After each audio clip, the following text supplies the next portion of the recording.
Black Star Network is here. Hold no punches! A real revolutionary right now. Support this man, Black Media. He makes sure that our stories are told. Thank you for being the voice of Black America, Roland. Stay black. I love y'all. All momentum we have now, we have to keep this going. The video looks phenomenal. See, this difference between Black Star Network and Black-owned media and something like CNN. You can't be Black-owned media and be scared. It's time to be smart. Bring your eyeballs home. You dig?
Today is Tuesday, August 4th, 2026, coming up on Roland Martin Unfiltered, streaming live on the Black Star Network.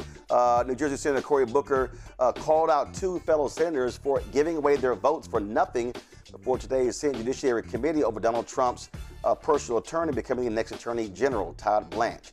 Tarrant County, Texas. Y'all, they are mad. A black woman is running for county judge against a white Republican county judge. So what did they do? they slashed the number of polling locations almost in half. We'll show you some of what happened. I keep telling y'all they are coming after black people. Speaking of Texas, a new poll shows Texas voters prefer James Talarico in a huge way. We'll give you those numbers. In Colorado, a cop is facing murder charges for killing a black man during a 2025 traffic stop. The twice-impeached, criminally convicted con man-in-chief Donald Trump has a lot to say about blue states, saying they're nasty and despicable. We'll show you how California responded. The Trump administration literally is forcing Haitian immigrants in Ohio to wear ankle monitors. Yeah, seriously. Also, black family, swimming, white woman, racist white woman, decides that she has the right to question them and demand their ID. Wait until we show you the video. In tonight's ShopBlackStarNetwork.com segment, jewelry with an African flair. Y'all, it's time to bring the funk on Roland Martin Unfiltered on the Black Star Network. Let's go. He's got it. Whatever the biz, he's on it. Whatever it is, he's got the scoop, the fact, the find. And when it breaks, he's right on time and it's rolling. Best believe he's knowing. Putting it down from sports to news to politics. With entertainment just for kicks, he's rolling. It's on go, roll, y'all. It's Roland Martin,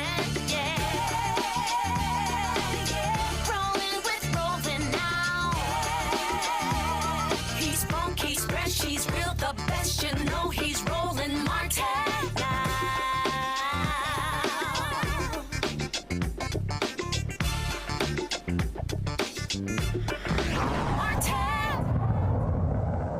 Donald Trump wants his personal attorney, Todd Blanche, to be the permanent attorney general. 2 Republican senators punked out in allowing that to go forward.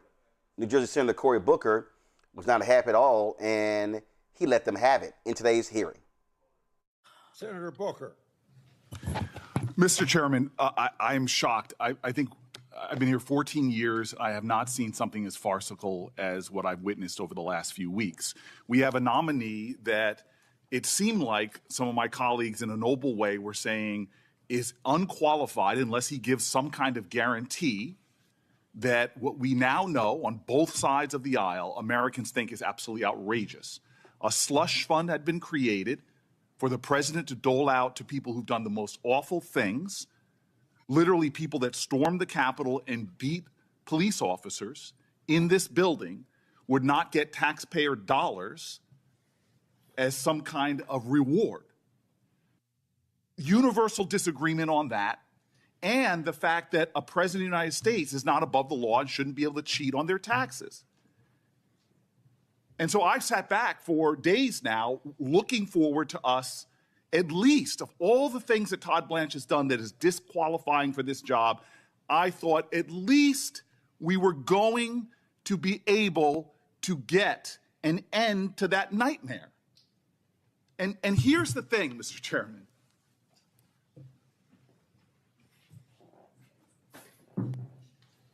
Here's the thing, Mr. Chairman. You even have conservatives coming out and saying these things are not worth the paper they're drawn on. I have a lot of respect for my colleagues, love the state of Texas, but I'm going to say it very clear. This is all hat and no cattle. It's hard for me to say this as a plant-based guy, but where's the beef? Where's the beef? This is ridiculous. We got nothing, no guarantees whatsoever that this slush fund still can't go forward. We got nothing that the President of the United States can't cheat on his taxes and have no accountability. Dear God, folks, it's not like we're talking about a president who is a saint. No president in the history of this country has been caught in tax cheating more than this one. A Pulitzer Prize-winning documentation of his tax cheating came out in 2018. Pulitzer Prize. Donald Trump said, I'm going to sue you, it's all wrong. That suit was thrown out because the president is a tax cheat. But it didn't stop with that. He was a tax cheat with his nonprofit as well. He created a so-called charity, but what did he do with that charity? It was cited by the state of New York for self-dealing, for tax cheating, and was shut down. We have a known arsonist, and we have just in this committee given him a whole barrel full of gasoline to light on fire our tax laws and have no accountability for the conflagration. This is so ridiculous that we are sitting back here and allowing this to happen. A president that we know is a tax cheat. That is a fact. That is a fact. We have now just given him an immunity to his tax cheating. Now, here's an admission I'm going to make to my colleagues on the other side. We've had presidents that have done things that, to me, do not pass the smell test and do not pass the appearance of impropriety. I think this committee should pass a law that no children of presidents should be able to grift off their parents' office.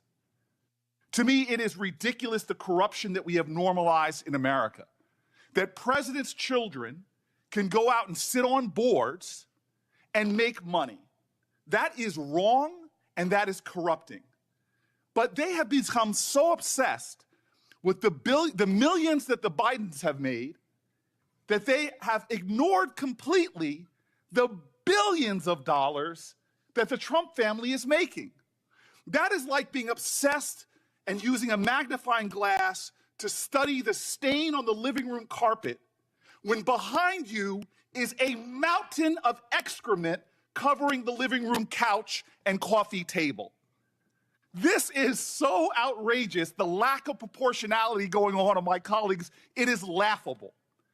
This is absolutely insane that we have a president of the United States that has now made $2 billion doing what? Wow, he's such a shrewd businessman. Let me create my own crypto coin and have foreign nations invest in it. Oh, and by the way, if you are a corporation in America, put my children on the board and they'll get no bid contracts. This is the Judiciary Committee. We're supposed to be checking and balancing this nation. Why have people on both sides of the aisle given up on any trust in government? It's because we're surrendering any shred of integrity left. And now we're letting an attorney general become the highest law enforcement officer in the land and putting no holds whatsoever. I had hope for 2 weeks that we would get something. 2 weeks that we would have something substantive to stop the world's greatest presidential tax cheat from cheating. And we've done nothing. And this man is going to now sail to the floor, and history is going to show it. I know what's going to come out in history on this president, and I know what's going to come out on Todd Blanche. And the simplest way that should outrage any shred of decency my colleagues have, because this isn't left or right, this isn't presidential enrichment, this is the deepest, most sacred urgency of this committee, and I know colleagues on both sides care about it. Victims of crime should have justice. And here in the United States of America, one of the greatest sex trafficking rings we've ever seen, when only 2 people, over 1,000 women, sexually assaulted and raped, only 2 people have been held accountable. There are other criminals out there that haven't been found. And what did the man that we're talking about becoming the Attorney General of the United States, what did he do? Well, he joined in the Situation Room in the White House. Y'all know what the Situation Room is, right? This is where we go to deal with the greatest national security threats in a classified room to deal with the safety of our nation.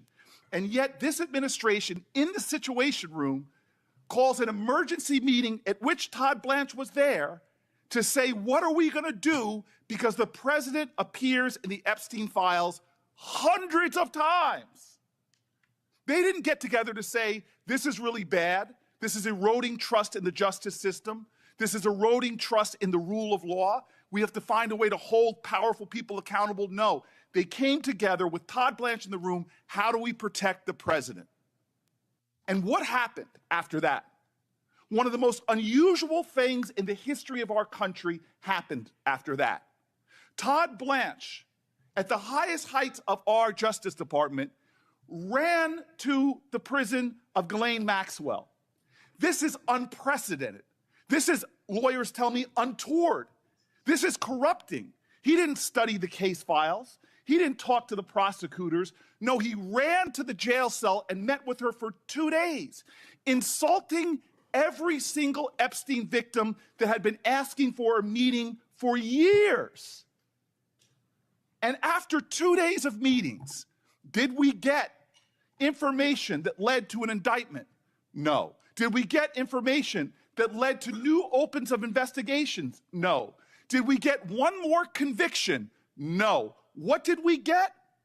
That a convicted sex offender was able to leave her confinement and go to the cushiest prison in our land, that by Bureau of Prison Law, by DOJ law, is a violation of their principles. So Ghislaine Maxwell is sitting in the lowest possible confinement after giving no information that helped us get one more investigation started, and has been silent. And the man responsible for that, we are about to make the Attorney General of the United States of America. This man is not our lawyer. He is not America's lawyer. He is about to become Trump's sword against his adversaries and shield against any scrutiny. The shield is going to shield him from tax cheating. The shield is going to shield him from investigation for any involvement he may have had in Epstein's deeds. And the sword, I've seen it. Unprecedented that the Attorney General should investigate colleagues here on this committee.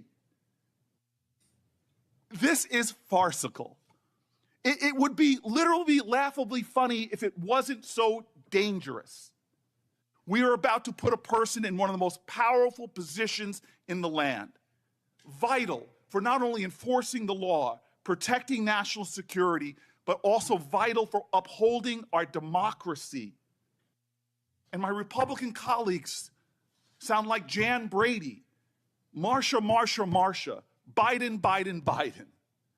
You are worried about a pickpocket when it comes to grand theft larceny. When it comes to our democracy, you're worried about someone who is doing petty theft while there is the murder of our democratic traditions going on before our eyes. We are in dangerous waters, folks. We are in dangerous waters. We are turning the ideals of justice and this committee into a mockery by letting the least qualified person, a person proven to do Donald Trump's will, over the law. He is about Trump and not truth. He is about corruption and not the Constitution. He's about being Donald Trump's lawyer and not the people's lawyer. This is so deeply wrong. We will rue the day that we let this man have this much power under such a corrupt president. Thank you. All right, so if y'all want to see no profiles in courage, all you got to do is look at, so there were 2 Republican senators, Tom Tillis of North Carolina, who opted not to run for re-election because Donald Trump was going to oppose him and he was scared he was going to lose. Then there is John Cornyn of Texas, supposedly a strong bedrock Republican, former Supreme Court Justice in Texas. John Cornyn, had those 2, had Cornyn and Tillis voted no, that would have ended Todd Blanche. It would not have gone to the floor. Donald Trump has trashed both of them. He has treated both of them like they were children. He has pimped both of them. And they had an opportunity to actually stand up for their constituents. I'm a voter in Texas, so Cornyn. They had opportunity to say, no, we're not going to let the man, as Cory Booker just said, who met with Ghislaine Maxwell and she went to a cushy prison. We're not going to let that man who negotiated a slush fund for Trump, we're not going to let that man who signed a sweetheart deal with the IRS be the nation's top law enforcement officer. No. The two of them, they caved. And if you want to hear sheer stupidity, just listen to Tom Tillis and what he had to say. And you already know what you're about to hear. Well, what about Obama? What about Biden? Listen. If you want to talk about weaponization, take a look at the Biden administration. Take a look at the Obama administration. Take a look at Crossfire Hurricane. Take a look at the codes that Lois Lerner used in the IRS to target businesses to try and unbank them. Take a look at the prospective pardons on the way out the door that President Biden did for family members, for staff members in Congress. The bottom line is nobody is clean here. And until we start recognizing this behavior as bad, we're just going to one-up it. Maybe it's a little bit more intense in this administration than the last one, and that a little bit more intense than the prior administration, and so on and so forth. But folks, we've got to end this stuff. We do. I'm going to support Mr. Blanche's nomination, but what I hope I see out of him is a bending of the curve of this absurdity. The 86-47, some bonehead in North Carolina thinks that that's a crime. Well, they better damn sure have information to back it up, because if all it is a picture, that person should lose his job, his or her job. Similarly, the people who went after Republicans in the Biden administration should probably be disbarred or disciplined.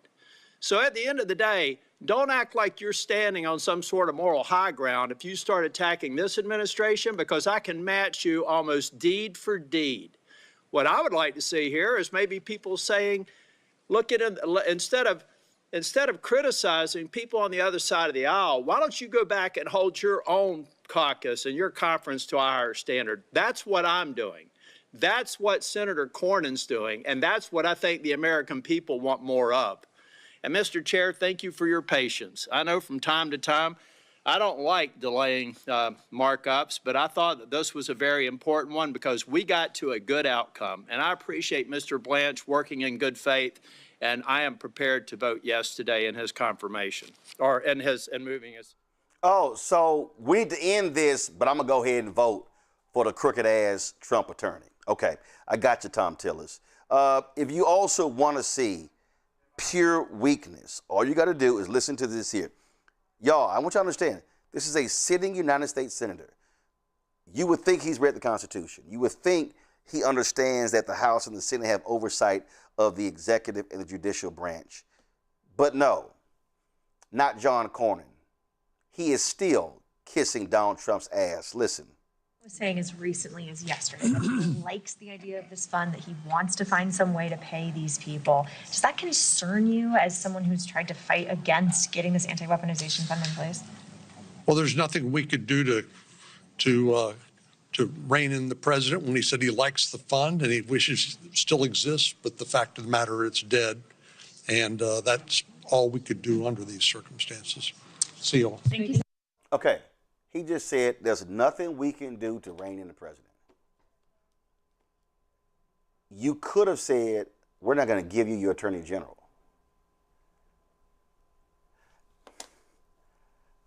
I'm going to tell y'all again.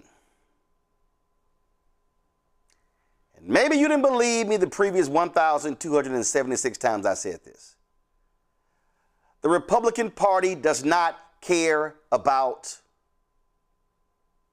what's right. They care about power. And these people are not going to say no to Donald Trump. They are scared of him. And so all of y'all who are sitting here saying, I don't know if I'm not going to vote, I'm telling you what's going on here.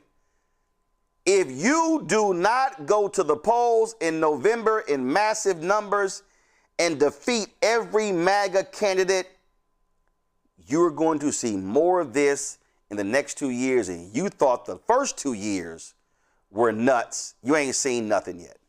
My panel, Dr. Mustafa Santiago Ali, former senior advisor for environmental justice at the EPA. Joining us from D.C., Joe Richardson, civil rights attorney from L.A., Brian Shapiro, host of Pushing the Limits out of L.A. as well. Let me go to you, Mustafa. Again, Senator John Kennedy didn't have the guts to say, I'm not supporting Robert F. Kennedy Jr. to be at HHS. Cornyn, Tillis, for all of their big talk, why, they could have said, no, I ain't letting this man go forward. Because we all know this here. Donald Trump is going to get his slush fund, whether Tillis and Cornyn likes it or not. Yeah, and we should actually give it the proper name. It's reparations, for the privileged and reparations for insurrectionists. So I think we need to just make sure we put it in the proper context. I was not surprised with the outcome today, to be quite honest with you. Those words, I can't believe what you say because I see what you do, kept running through my mind. I was waiting for the shoe to drop because these individuals continue to do this. They're not interested in actually governing. Because if they were, they would do what's right for the American people. And this is not the right thing to do. This individual doesn't have the merit, let me say that again, doesn't have the merit to actually hold the position, doesn't have the integrity that's necessary for the position, has no interest in being the lawyer for the American people. And that's just the reality because we see the decisions that have been made. They were rolled out there as you shared them, and they've been shown also in relationship to what Senator Booker went through. But, I hope more people actually start to read. Octavia Butler actually put a book out in 1998. It was called The Parable of the Talents. If you read that book, it is almost like everything we see playing out. She had some type of prophetic gift to be able to understand what this type of a leader would actually do. So we see them continue to make these choices. Trump feels that he can do anything, and he can in a sense because no one is pushing back. And that's why when you told folks to engage in the civic process, to make sure that you're voting, that is really the last sort of leverage or tool that you have to make sure that no longer will people continue to extract everything from our communities and continue to take that extraction and then to fill their own pockets. So you have a choice. You can either get engaged or you continue to get pimped. It's simple as that. Brian, I said this here, Republican Party, no morals, no values, no principles, no ethics, no integrity, no credibility. They don't care. They want power, and they're going to do that. They don't want to tell this man no because Donald Trump, he is their Trojan horse. They get whatever they want. They know, hey, if you're corporate America, not a problem. Donald, how much money do you want? The Wall Street Journal had a massive story, y'all, that showed how this man is pimping companies. He meets with them. He goes, hey, I need $25 million. Oh, you want your thing passed? Yeah, give me some money. He's doing that because the Supreme Court said whatever he does in the office of president, it's essentially legal. And so he's sitting here doing whatever he wants. These people do not care. And I'm telling Brian, people need to understand, I need these white progressives. Let me just be as frank as possible. I know some of y'all. I saw this sister when I was in where was I? Detroit. And no, I was in South Carolina with Congressman Jim Clyburn. And she says, "Lord, I pray for you when you start cussing." Seriously, Brian, I'm gonna go ahead and cuss. So y'all go ahead and turn your TV down. It ain't gonna last longer than 5 seconds. But I need some of these white progressives to shut the fuck up. To literally shut the fuck up and stop this. Perfect candidate shit, and to realize that we are in a war, and these people do not care about the law at all, and they will put a corrupt Todd Blanche as the top law enforcement, and Todd Blanche, it will do whatever Donald Trump tells him to do. I've been preaching this for a very long time now. Todd Blanche is still Donald Trump's personal attorney. We could talk about Maxwell. We could talk about the levels of corruption. Donald Trump making upwards of almost $2 billion in the last year, more than he's made combined in his entire life. It's unbelievable. And let's just call it for what it is. These right-wing Republican cowards, even a guy like Tom Tillis, who you would think has nothing to lose, right? He's on his way out the door anyway. but he still votes Blanche in because he's a coward.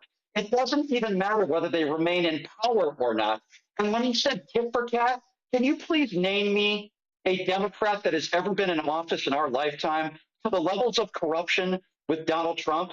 Can you please name me a Democrat that wanted to make people millionaires for beating police officers like what happened on January 6th? Can you name me any Democrat that has ever been in office that rises to anywhere near the levels of corruption with this orange man that is in office right now?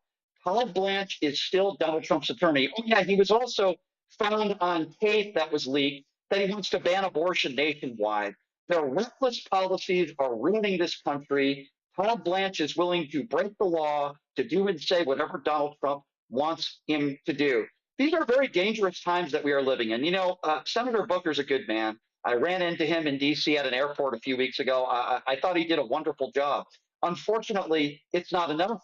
I don't know what else Democrats can do. You have these coward Republicans in D.C. that will vote this man in. The levels of corruption are through the roof. And I'm worried because I don't know what Democrats can do here. When you consistently have these Republicans that are, as you pointed out eloquently, they're afraid of Donald Trump. They're afraid to say no. And then you have these Republicans in office that are asked on Capitol Hill today, and they say, there's nothing we can do. Well, as you pointed out, of course there's something you can do. Don't vote him in. For once, stand up and do what's right for the American people. Don't vote Todd Blanche in. But they can't do it because they're afraid of Orange Man. And it's so frustrating. It's so disappointing that how these people get elected into office to begin with. But for Tom Tillis, forgive me, the bullshit that he spewed today, oh, I can go tit for tat. Really? Go ahead. Try me. Democrats aren't perfect, but name me one Democrat that has ever even come close to the levels of corruption of this administration and Donald Trump and Todd Blanche. I repeat once again, Todd Blanche will not be the Attorney General and the Attorney for America. He is the personal attorney to Donald J. Trump. Joe, he goes, oh, look at all the weaponization of Obama and Clinton, Obama and Biden. But he couldn't give any specifics. See, that's the game they play. Bottom line is they make excuses. And I'm telling you right now, y'all, you can go ahead and just write it down. Write it down right now. Write it down. There's going to be a slush fund. Donald Trump is going to make sure that his thugs get paid federal taxpayer money. Obama's been out of office for 10 years, man. You know, why are we still talking about what Obama did or didn't do? Like there's really a comparison between corruption and non-corruption. In the America I live in, still, black man can't go and be corrupt. He can't act like, he can't fool everybody into thinking that he's a citizen when he's not. You know, not that we really need to be revisiting Obama, but of course, when we watch the opening of the presidential library, we felt something that was very, very real, and we know why we miss him. What's bad is that society has gotten punch drunk with so much corruption, with so much dishonesty, with so much flouting and twisting and breaking and ignoring of the rule of law that it's just like it's all the same now. Like it's like everything is everything. We not talking about the Epstein files. That's what I like about what Cory Booker was saying. He kind of reminded us about the stuff that we seem to not be saying a whole lot about. There's still accountability to be had there that hasn't even happened.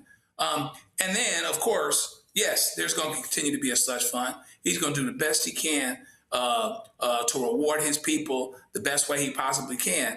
But even if that slush fund was gone, they can't even investigate or audit him or his sons. So that means that they can rob the country blind, and that's little people's money. That's not Elon Musk's money. Yep. That's regular folk money. Okay? So it's a problem all the way around. It continues to be, and it's amazing that Tillis and Cornyn, who are on their way out of office and would have, if they had any ego or pride, some gripes here, well, they could really stick it to Trump. It's funny to me that they didn't do it. So, you know, I mean, it just lets you know what happens when people don't stand up. And so hopefully somebody gets a chance to stand up before too long and they really take advantage of it. No, they're not. They're not. Let me be real clear. The only way you stand up is people at the polls stand up. That's the only way you stand up. I'm telling you right now, the only way you stand up is by going to the polls and vote all these people out. And all of y'all people, I saw one of y'all in the chat talk about, here's Roland shilling for Democrats. No, you idiot. I'm not shilling for Democrats. I'm actually shilling for people, for taxpayers. You got Donald Trump's kids, Don Jr. and Eric Trump, taking equity stakes in numerous companies, where the federal government gave one of Don Jr.'s companies a $600 million loan from the Pentagon Department. They're sitting here investing in drone companies, and all of a sudden, Donald Trump is talking about drones. They're investing in all kind of stuff. All of a sudden, he's discussing that. Donald Trump is trading stocks left and right. They are raping and pillaging the country, and some of y'all are sitting there going, oh my God, you're shilling for Democrats. Let me explain something to y'all, okay? All you simple Simons who clearly don't understand how politics goes. Do you understand that if Democrats get control of the Senate and or the House, they control the hearings. They control the investigations. They have subpoena power. Right now, Comer and Jordan and the folks in the Senate, they're like, yep, we're not going to have those hearings. That means that if Democrats control the House and the Senate, they get to call every administration official down to Capitol Hill. They can do it every single week saying, y'all are going to answer to all of this. RFK Jr., what happened to the people who were supposed to be inspecting our lettuce to ensure you don't get explosive diarrhea? Have any of y'all seen those hearings? No, you haven't. Now you get to have the hearing saying, I'm sorry, can y'all explain to me, Pete Hegseth, why you keep refusing to promote black people and women in the military, thus ending their careers? That's what happens when you have the power, okay? But you dumbasses who keep going with, oh my God, you're shilling for the Democrats, don't seem to understand if the MAGA controls the House and MAGA controls the Senate and MAGA controls the White House, there's not going to be any checks and balances because the right is scared to death of Donald Trump.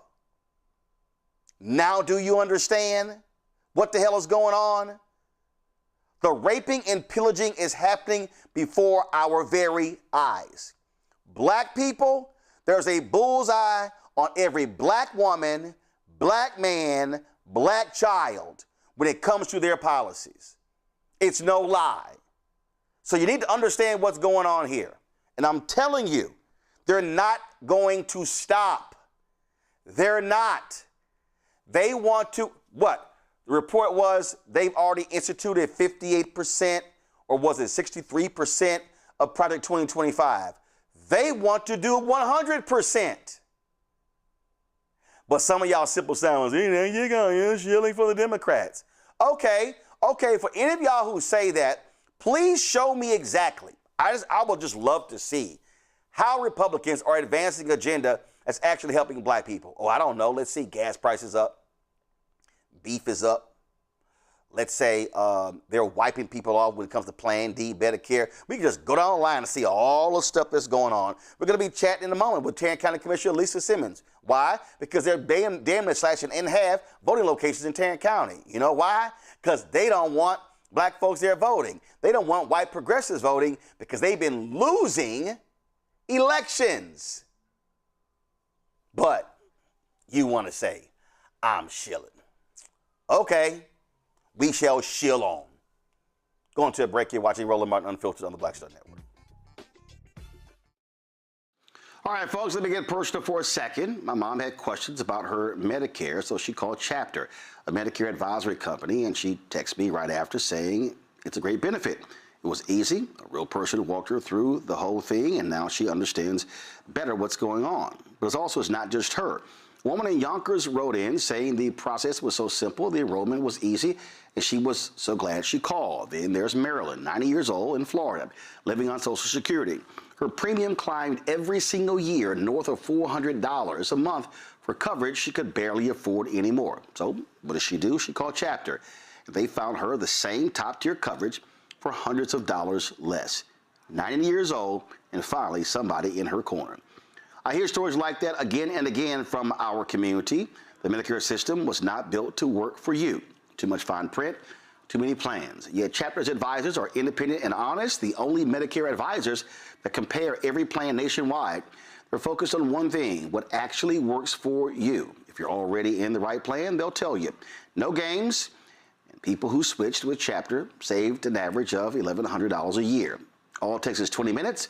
You talk to a real person, and it's completely free help. So call Chapter at 724-264-8281, 724-264-8281. That's Chapter. Let me ask you a question.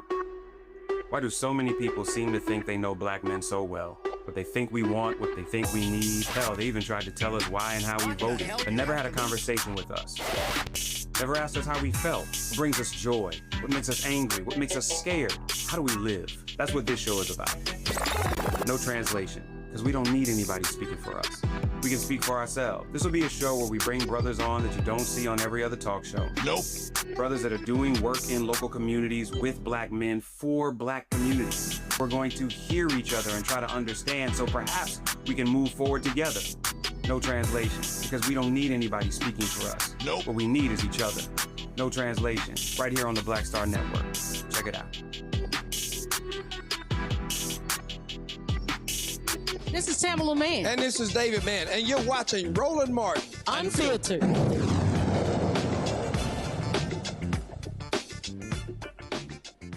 Colorado grand jury indicted a police officer for killing a black man during the 2025 traffic stop.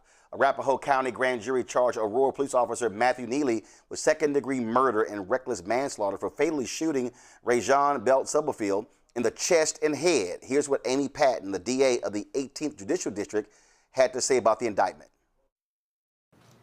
This indictment follows a thorough, months-long investigation conducted by the 18th Judicial District Critical Incident Response Team, sometimes referred to as CIRT. CIRT is a multidisciplinary team responsible for independently investigating officer-involved shootings and other critical use of force incidents that occur within Arapahoe County. After completing its investigation, the team presented the evidence to my office. Following a comprehensive review of the evidence and after consulting with experts in police use of force tactics and operations, I presented the case to the grand jury, which ultimately returned this indictment. An arrest warrant was issued on Friday afternoon. Mr. Neely surrendered over the weekend and has since posted bond, which the court had set in the amount of $200,000 cash or surety. The indictment is now unsealed, and the next court appearance is scheduled for August 17th. Folks, this here is the video. Let's just pull the audio up so we can hear what happened. Stay in the car. Don't move. Don't move. Motor 45. I've got a crash.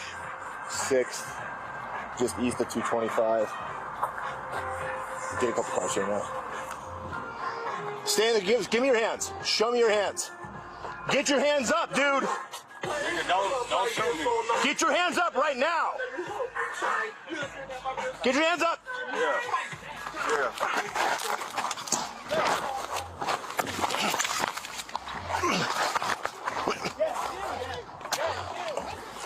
Get on the ground. Get on the ground. Get away from that motherfucking gun. Get on the ground now. Get that nigga. Get on the ground now. Get that shit. Get that shit. Get that shit. I'll shoot you. Get that shit. Get that shit. Chill. No. Get that shit. No, Dad, chill. Get that shit. Officer, chill. Dad. Get that shit. Get on the ground. Get that shit. Get on the ground. Oh, yeah. So, you ready for this? You ready for this? Get on the ground. You ready for this? You ready for this, huh? You ready for this, huh? Get on the ground. You ready for this?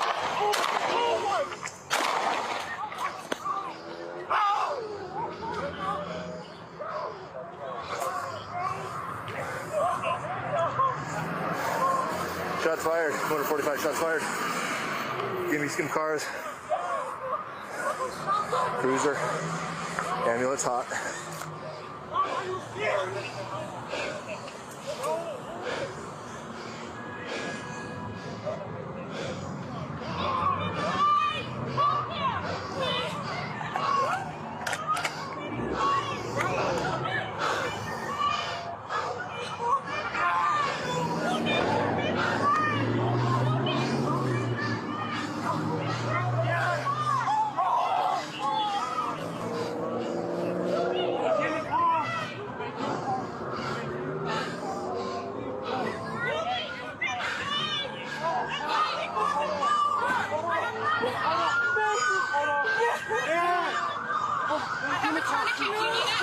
No.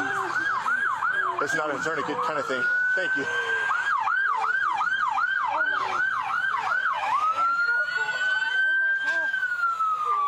Stay there. Hey, hey! Get over there behind us. There's a gun over there. Behind the boxes. Shut it all down. Sable, westbound, highway, eastbound.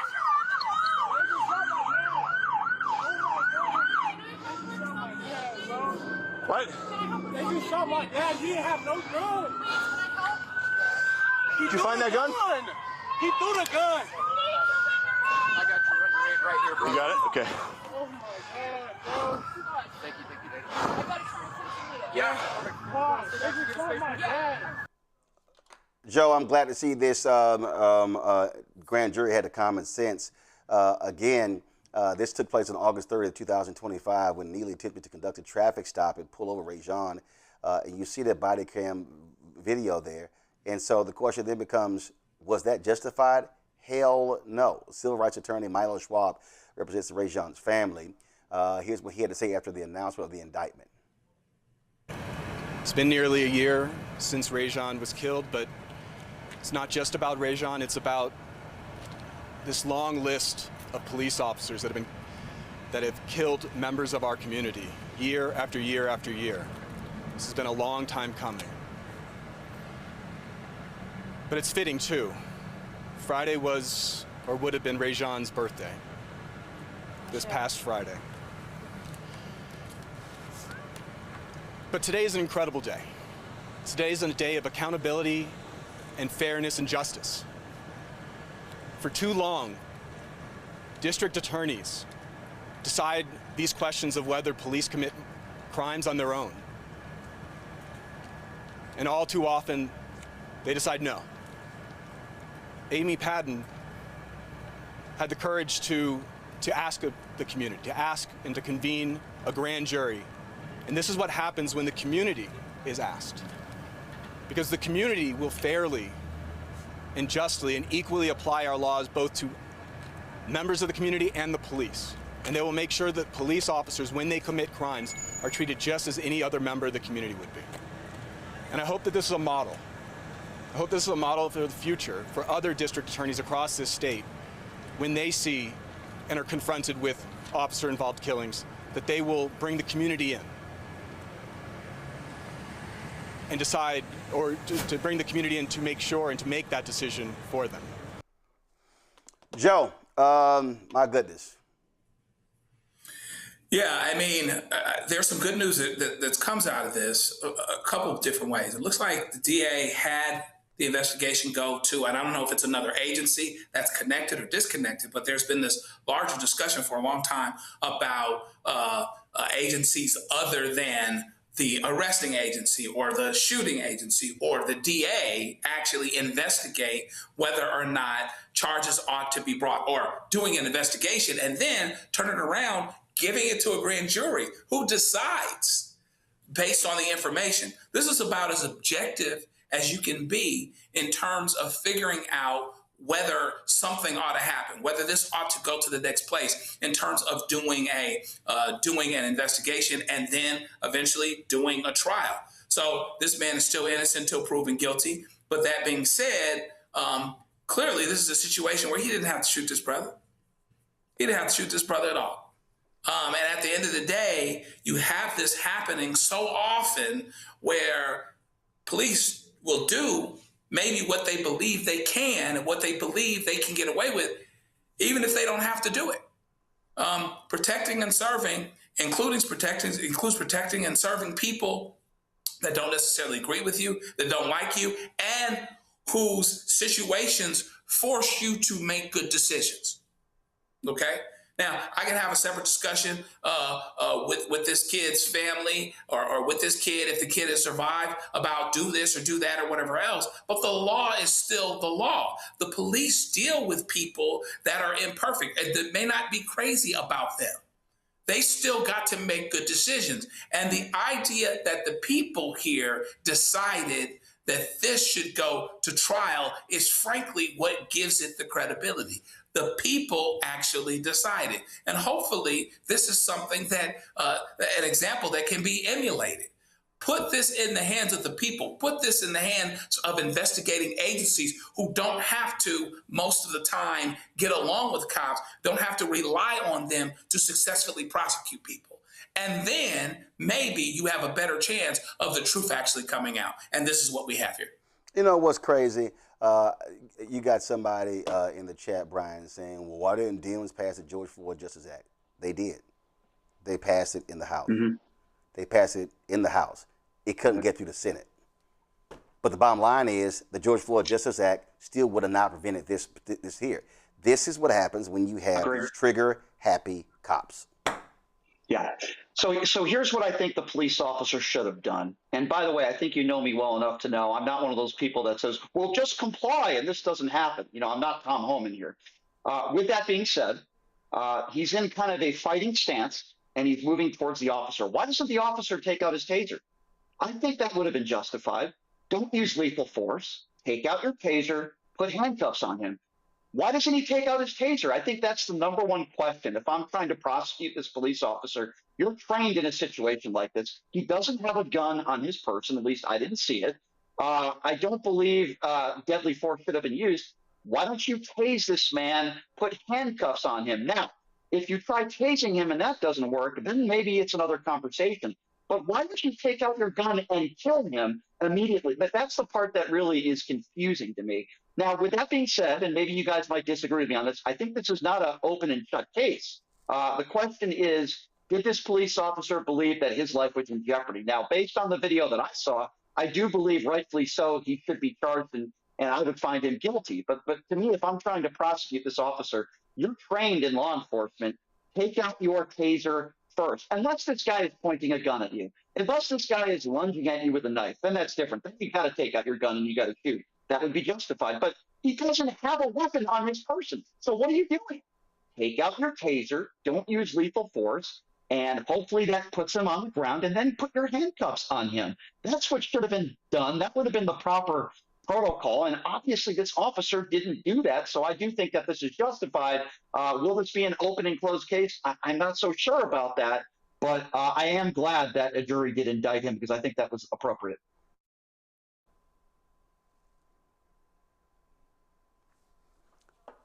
Mustafa?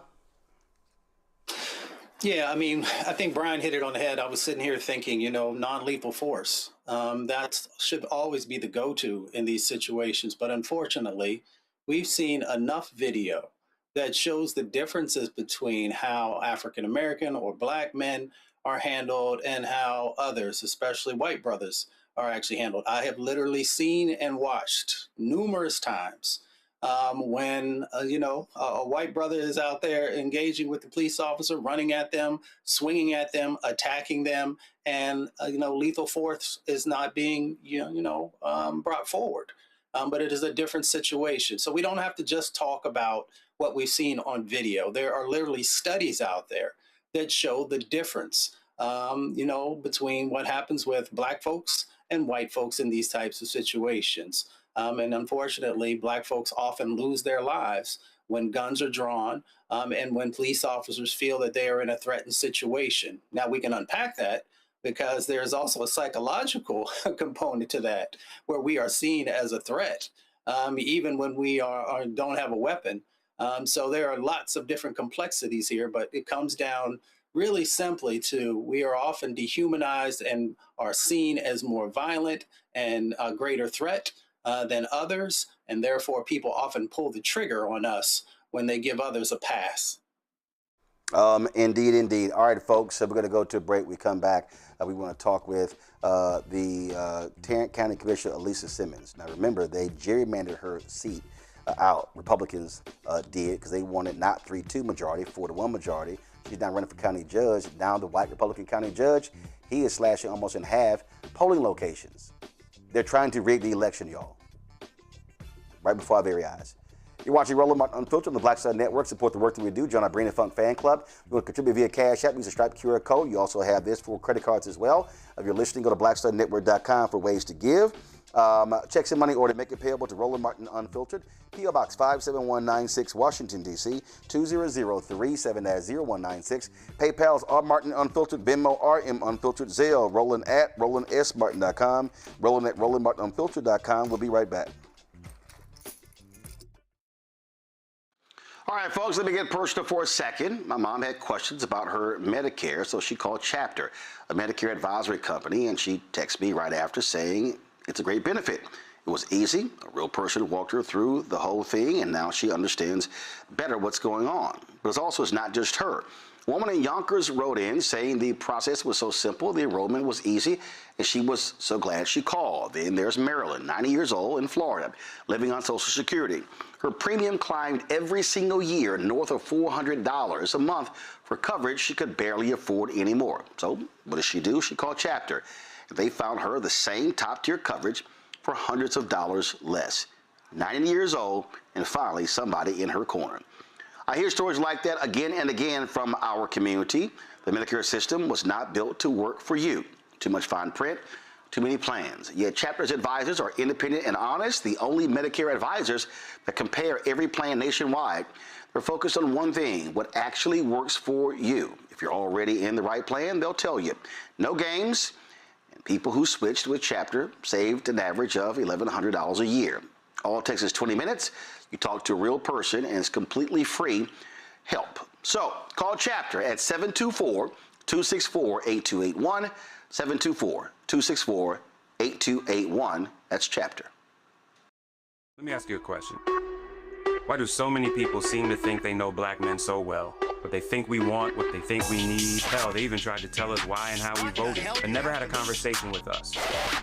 Never asked us how we felt, what brings us joy, what makes us angry, what makes us scared. How do we live? That's what this show is about. No translation, because we don't need anybody speaking for us. We can speak for ourselves. This will be a show where we bring brothers on that you don't see on every other talk show. Nope. Brothers that are doing work in local communities with black men for black communities. We're going to hear each other and try to understand so perhaps we can move forward together. No translation, because we don't need anybody speaking for us. Nope. What we need is each other. No translation, right here on the Black Star Network. Check it out. Now that Roland Martin is willing to give me the blueprint, hey, Cyrus, I need to go to Tyler Perry and get another blueprint because I need some green money. The only way I can do what I'm doing, I need to make some money. So you'll see me working with Roland. Matter of fact, it's the Roland Martin and Cheryl Underwood show. Well, should it be the Cheryl Underwood show and the Roland Martin show? Well, whatever show it's going to be, it's going to be good.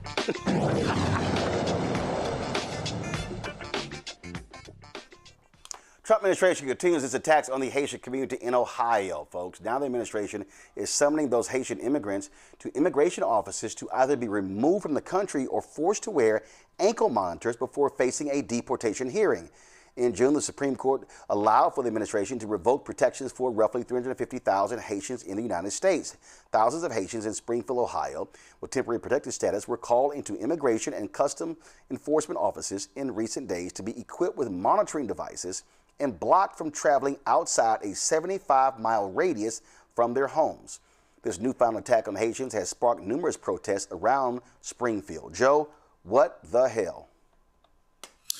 Yeah, this is nuts. This is a complete attempt to dehumanize these individuals. Now, as a practical matter, it would be interesting to see what these communities would do economically. Often, it's the immigrant community that is the bolster and the rock or the bedrock foundation economically of some of these communities. So, it's interesting. They might mess around and get what they wish for. I'm sure the lawsuit's coming. It ought to be. And we'll see where it can go down the road because what they're doing is not, it's not what it needs to be. All right. The dehumanization, making certain people less than, and continuing to perpetuate this charade as if somehow putting a ankle bracelet on a law-abiding citizen actually makes you more safe. It's absolutely nuts. But they have to be careful. Just like I said, they might mess around and get what they wish for. If they don't have the economic power that immigrants in general, not the least of which are Haitian immigrants in this particular situation, in these particular places, that place in Ohio, places in other states, if they don't have that economic foundation, a lot of those communities will not survive. So they better hope that they don't get what they wish for. Hopefully people wake up to this terrible, terrible thing, and they respond the way they need to at the polls, and with economic with an economic effect. Maybe a boycott, maybe something that forces them to think, okay, you want to do without them, you'll do without us. Now support yourself, and we'll see what happens then.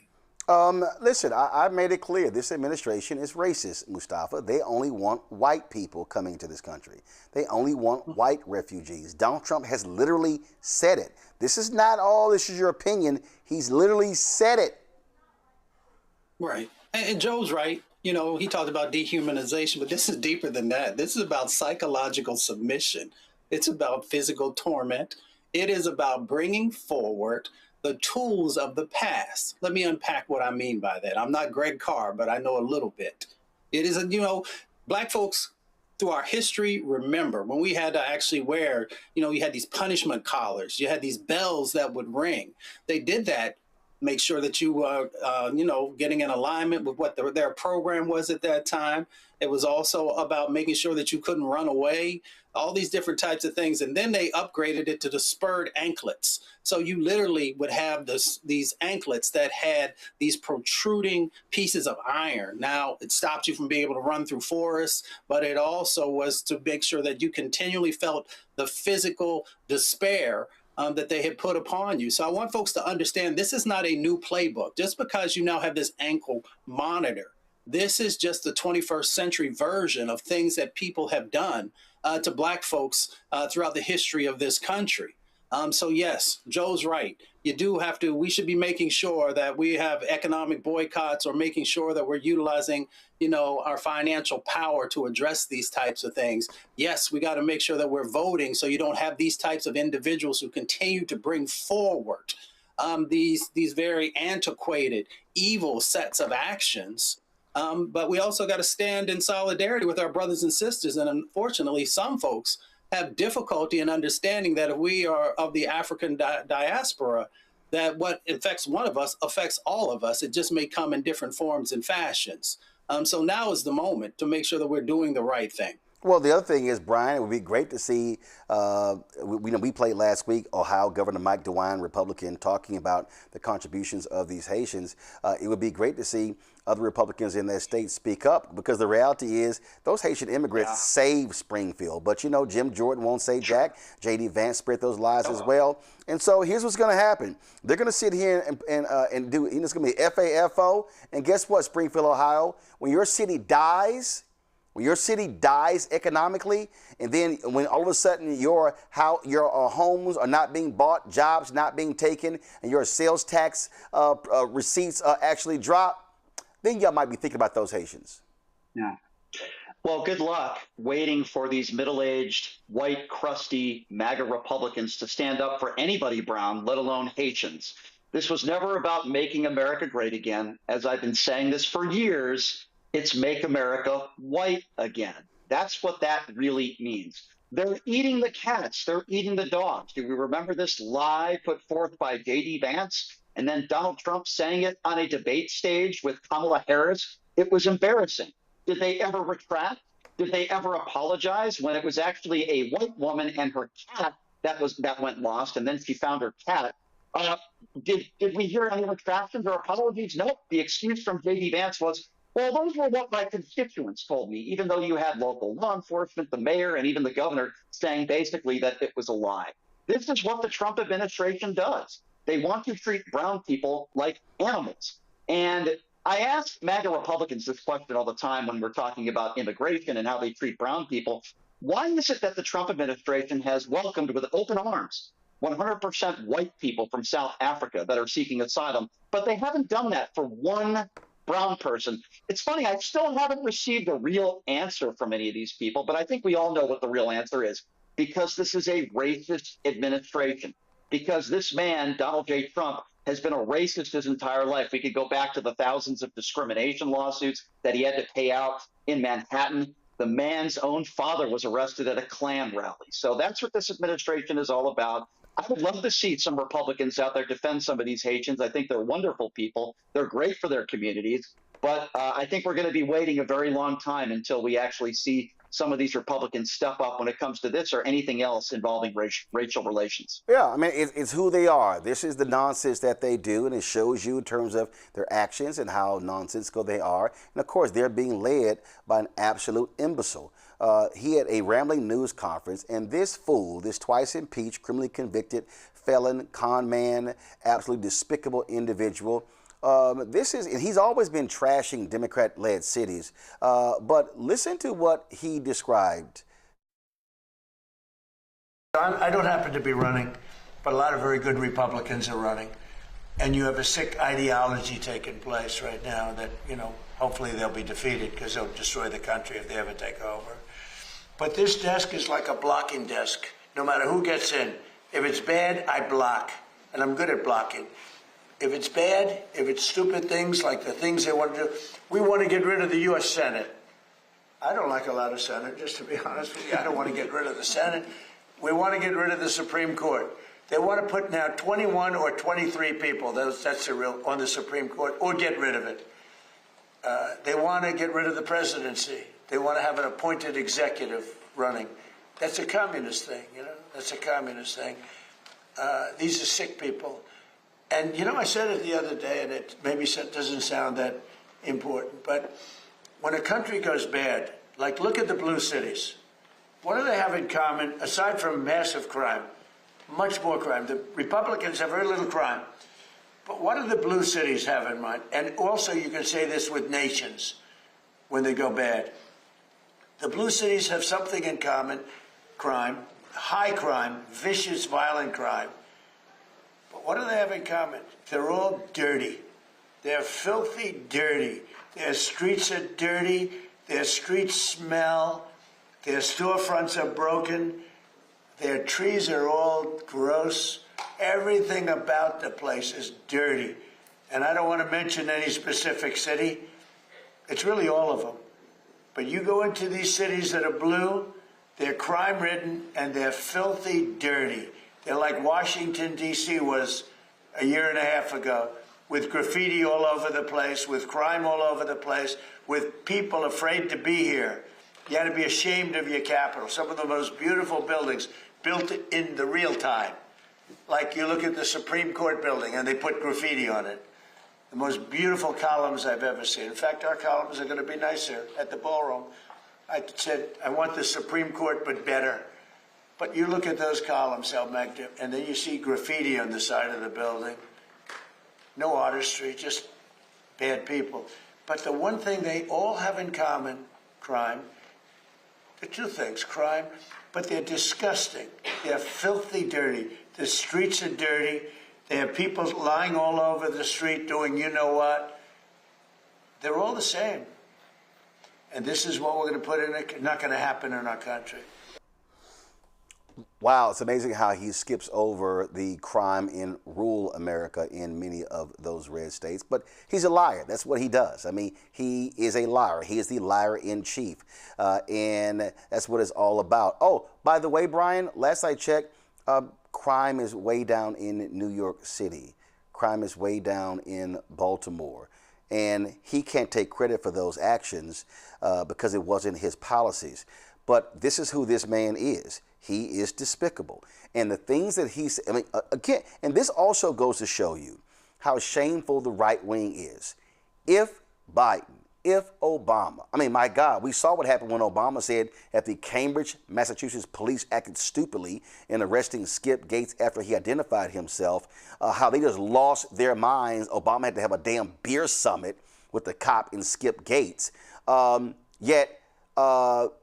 Then they acted a fool with Hillary Clinton saying deplorable, but it's amazing, right-wing media, it's just so quiet when the filth comes out of this fool's mouth. Yeah, and that's why I say right-wing media is so dangerous. If you watch Fox News, they'll constantly show black people committing crimes. They'll paint the picture that black people are the only people in society that commit crimes. If you listen to what Donald Trump says, he'll make it sound like it's only left leaning cities and cities that are run by Democrat mayors. When you actually look at the statistics, the cities with the most crime are cities run by Republican mayors, not Democrats. But Donald Trump makes it sound like the only criminals and the only crime that's happening is in cities that are run by Democrats. Now, obviously, we know that's a lie. If you really talk about criminals and you want to talk about people that should be wearing ankle bracelets, it would probably be at least half of the Trump administration, including Donald Trump, by the way, which I remind everybody, who is an actual 34-count convicted felon. So I'm just so tired of this rhetoric. You know, it's only Democrats that are committing crimes. And if they're not attacking brown people on a daily basis, they're attacking transgenders. Look at the shiny object in the room. But the real criminals are the ones that are in the White House right now and some of the biggest crime-ridden cities and states. You know, you'll never hear him talking about Florida. You'll never hear him talking about Memphis, Tennessee. You'll never hear him talking about cities that are run by Republicans where you have rampant crime. But no, if you listen to Donald Trump, it's only the Democrats. It's only the Democrats that are committing the crime. It's only the brown people that are committing the crime. And again, I'm not making that up. Watch right-wing media, OAN, Newsmax, Fox News. They'll paint the picture that it's only undocumented immigrants and brown people that are committing crimes in this country. You'll see it on social media, even from conservatives that are black. You know, Tatum is another guy who I go after all the time because they make money off of stupid white MAGA supporters. They'll go on social media, and as a black man, he'll go on Twitter and he'll show videos of only black people committing crimes. And as I always post on social media, I'll say it's the daily post of showing black people committing crimes because the white MAGA supporters eat it up. Just like when Donald Trump blames Democrats for all of your problems, the stupid white MAGA supporters eat it up. And quite frankly, I'm tired of it because it's not true.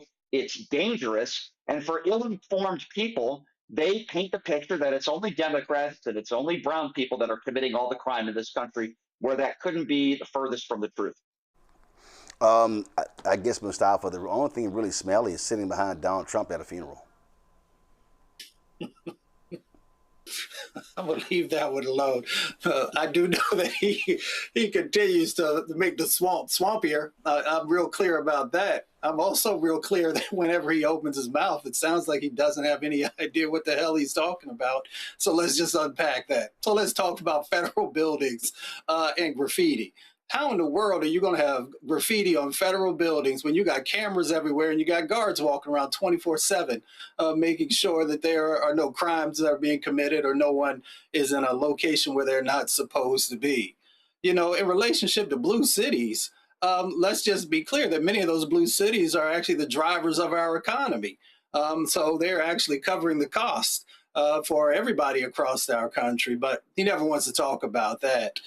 Let's talk about the fact that if it's not part of a campaign trail, there's a whole lot of places across this country that he's never been because he's never seen any value in actually being there. And if you have not spent time on the ground with folks, you have no reason to actually be talking about their particular cities or their communities because you have no way of validating what you're saying besides what you're picking up on social media and picking up from stations that have no interest in actually telling the truth about what America looks like. The last thing that I'll say is a president is supposed to be someone who's pulling the country together and not being a divider. And every time he says something, he divides the nation, which makes us weaker, makes us more vulnerable. So a good president would actually be focusing upon all of the positive things that are going on and finding solutions wherever there might be gaps and work that still needs to be done. Go. Down in LA and crime is down in Chicago. And to Mustafa's points, blue cities and blue states pay the bills. So don't bite the hand that feeds you. You know, they can sit. It's just amazing.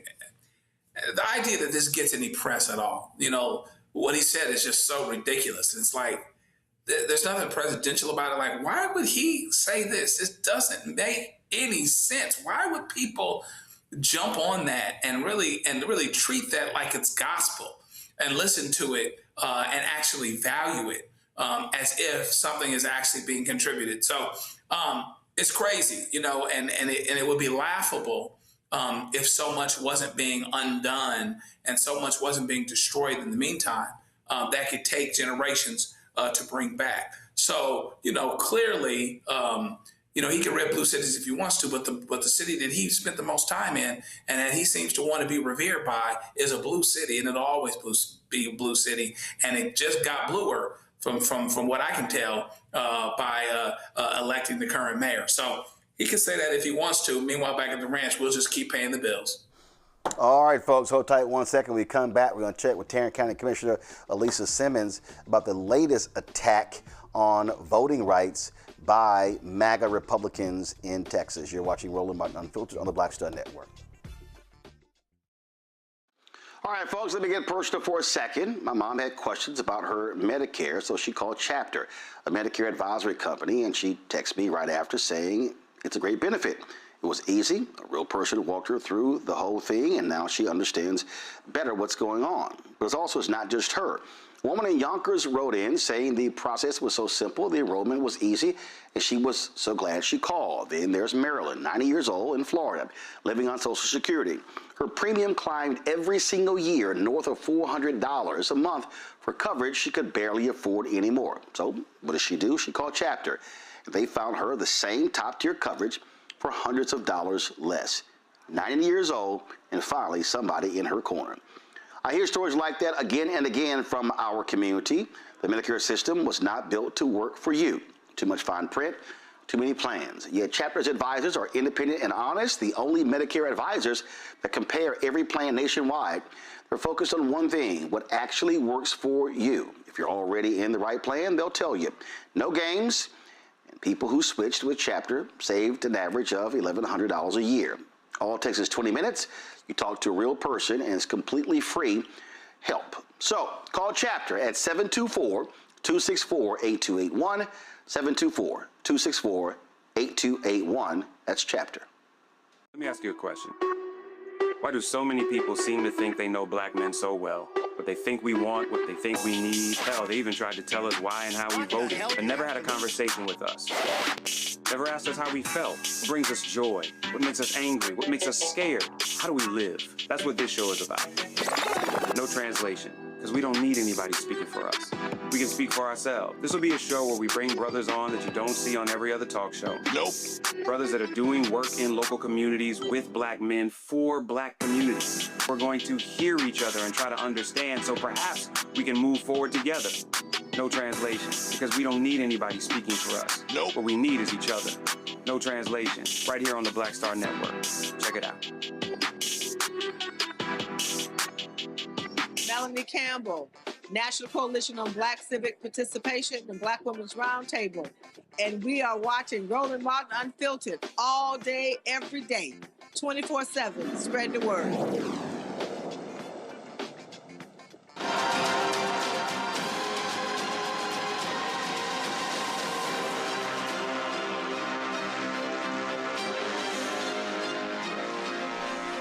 Folks, when the Shelby v. Holder decision came down, Republicans raced to start rigging elections. What did they first start doing? Cutting polling locations, enacting voter ID laws, making it harder to vote.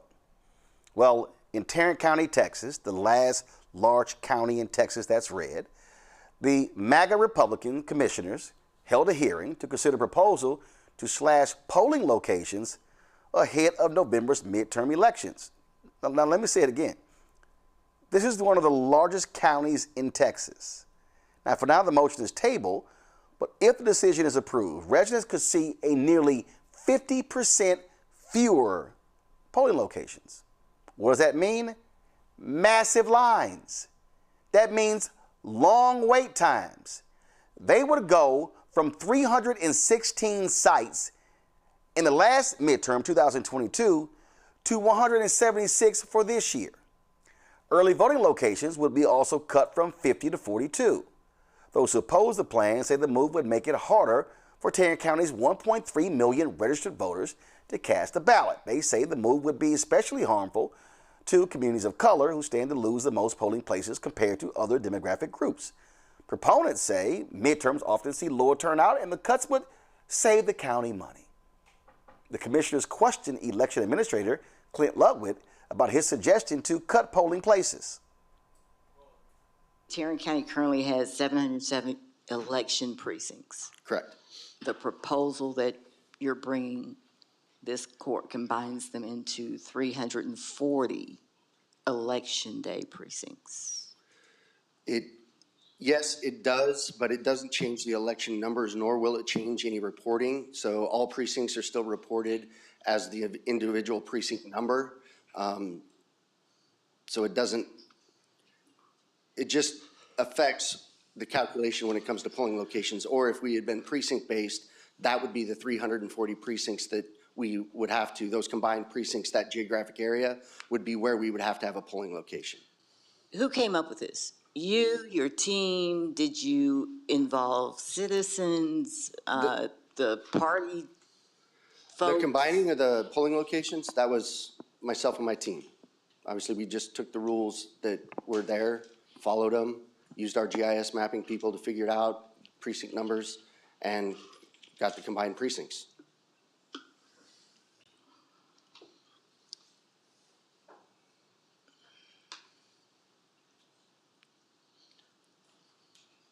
And you have a precinct by precinct analysis of how you, what I don't have is your methodology. Oh yeah, we just sort of just did it. Last year, the Tarrant County Commissioners Court, a Republican majority, voted to cut more than 100 election day voting sites. Remember, they also gerrymandered there because they had a 3-2 majority. And so what they did was they eliminated the commissioner's seat of my next guest, Commissioner Elisa Simmons, who's actually running for Tarrant County judge. She joins us right now. So I know you're sitting there going, seriously, y'all think I'm supposed to believe this bullshit? Correct. Full of shit. That county judge that I am sitting next to directed that elections administrator to cut those polling places. Ain't nobody stupid. I mean, that guy did not come up with that on his own without consulting any one of the 5 commissioners. Come on, stop it. What happened today, we had so much public participation.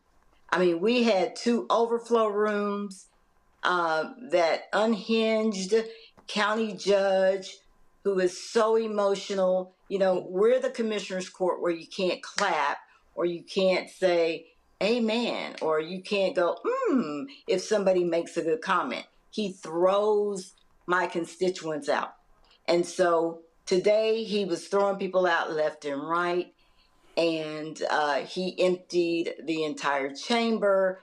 And I think it finally clicked for him, like, what have I done? And so he started backpedaling, and he started throwing that elections administrator under the bus and saying, well, I didn't expect this many cuts. And nobody consulted me. I said, ain't this some shit? These people have driven me nuts. You're going to go from 316 election day polling sites down to 176. Now, when he presented that, were cut. when he presented that, did he show where the cuts would be? Oh, did we lose Commissioner? All right, did we lose the Commissioner? Okay, all right, y'all. So let me do this here. Let's go to a break and let's get her back because I want to really hear. First of all, pull that video up right now. So this is the video.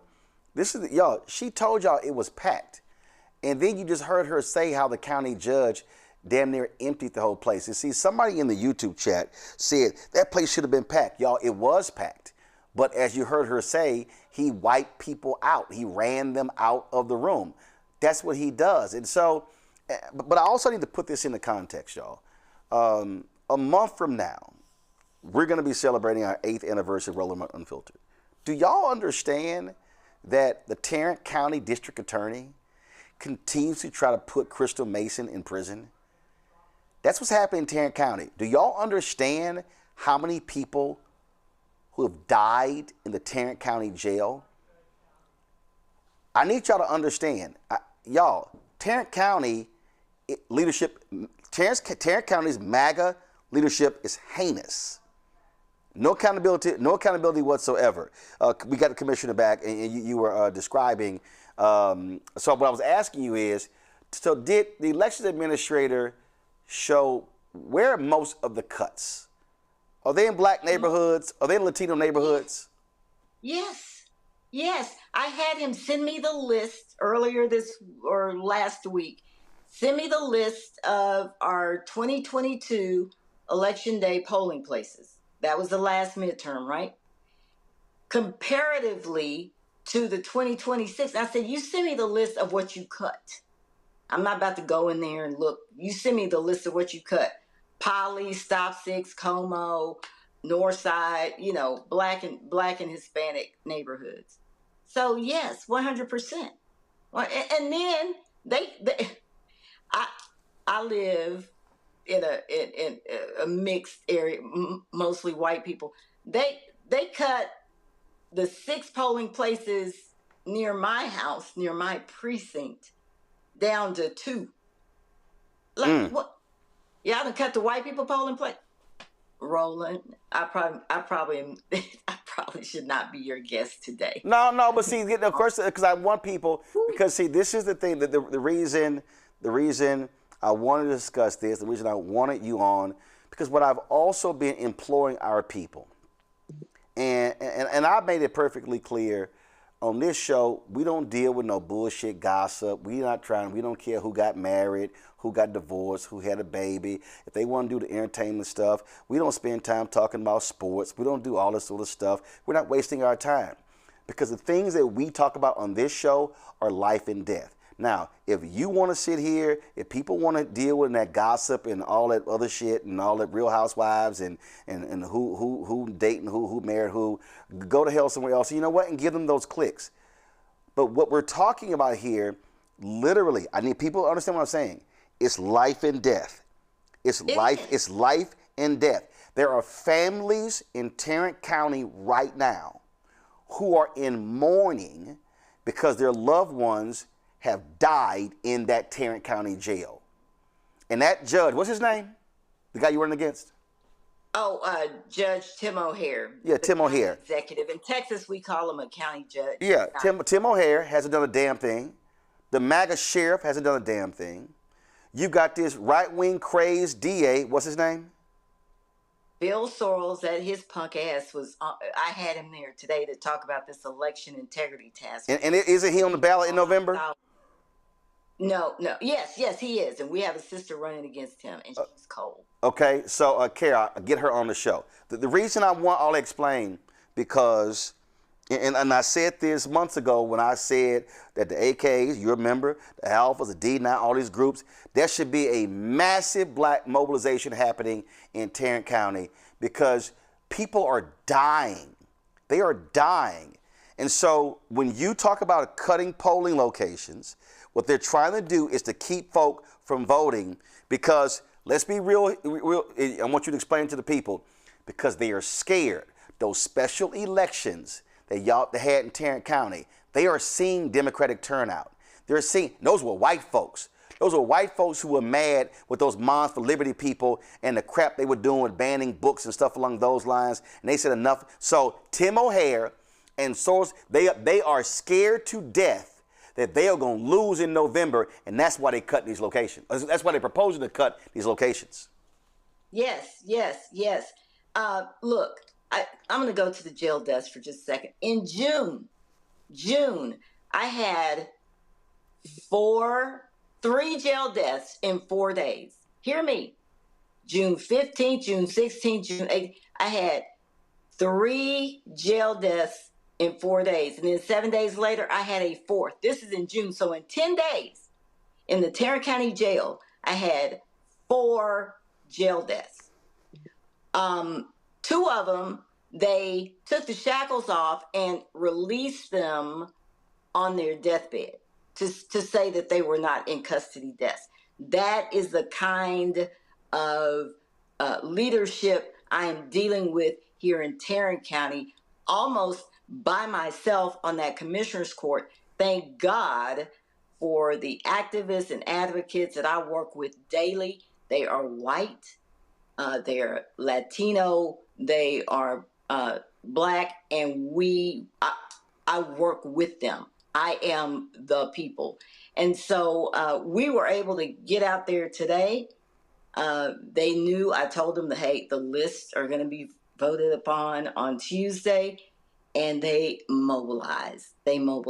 And I give them a lot of credit for coming down there. We had 156 speakers. We had lots more, hundreds more that sent in comments, and they just let my colleagues have it today. But this is important. These people are cutting us out in our primary. So my Democratic primary, we had 40,000 more people vote than the Republicans had in their primary. They are scared. And before that, we had that Senate District 9 race with Taylor Emmett, a white union guy, really great guy, up against two Republicans with millions of dollars. I think Taylor raised $100,000. And he got into a runoff with one of those wealthy Republicans, and he won. He won a special election for a Senate race. And so the Democrats in Tarrant County, I don't know what's going on. We're losing. We lost the commissioner again. I'm going to go to my panelist, get her back, because I really want her to finish. The reason we're harping on this, because, again, Mustafa, I need people to see how they're trying to rig elections. Trump keeps yelling about how elections got rigged. He has no proof. What they're doing is, this is how they're actually doing. I think we got Commissioner back. So, Commissioner, you were making a point. Go ahead. Yes. And so, yes, these, look, my three Republican colleagues, they're MAGA. They stop at nothing. Today, the people stop. We stopped them today. I will be adding polling places back to the list next, whenever we meet again. I have a list of polling places I am going to propose adding back. They'll probably vote them down. They may add one or two from their communities, South Lake and Keller and places like that. But I am going to, I'll probably have a list of 30 that I'm going to try to add back.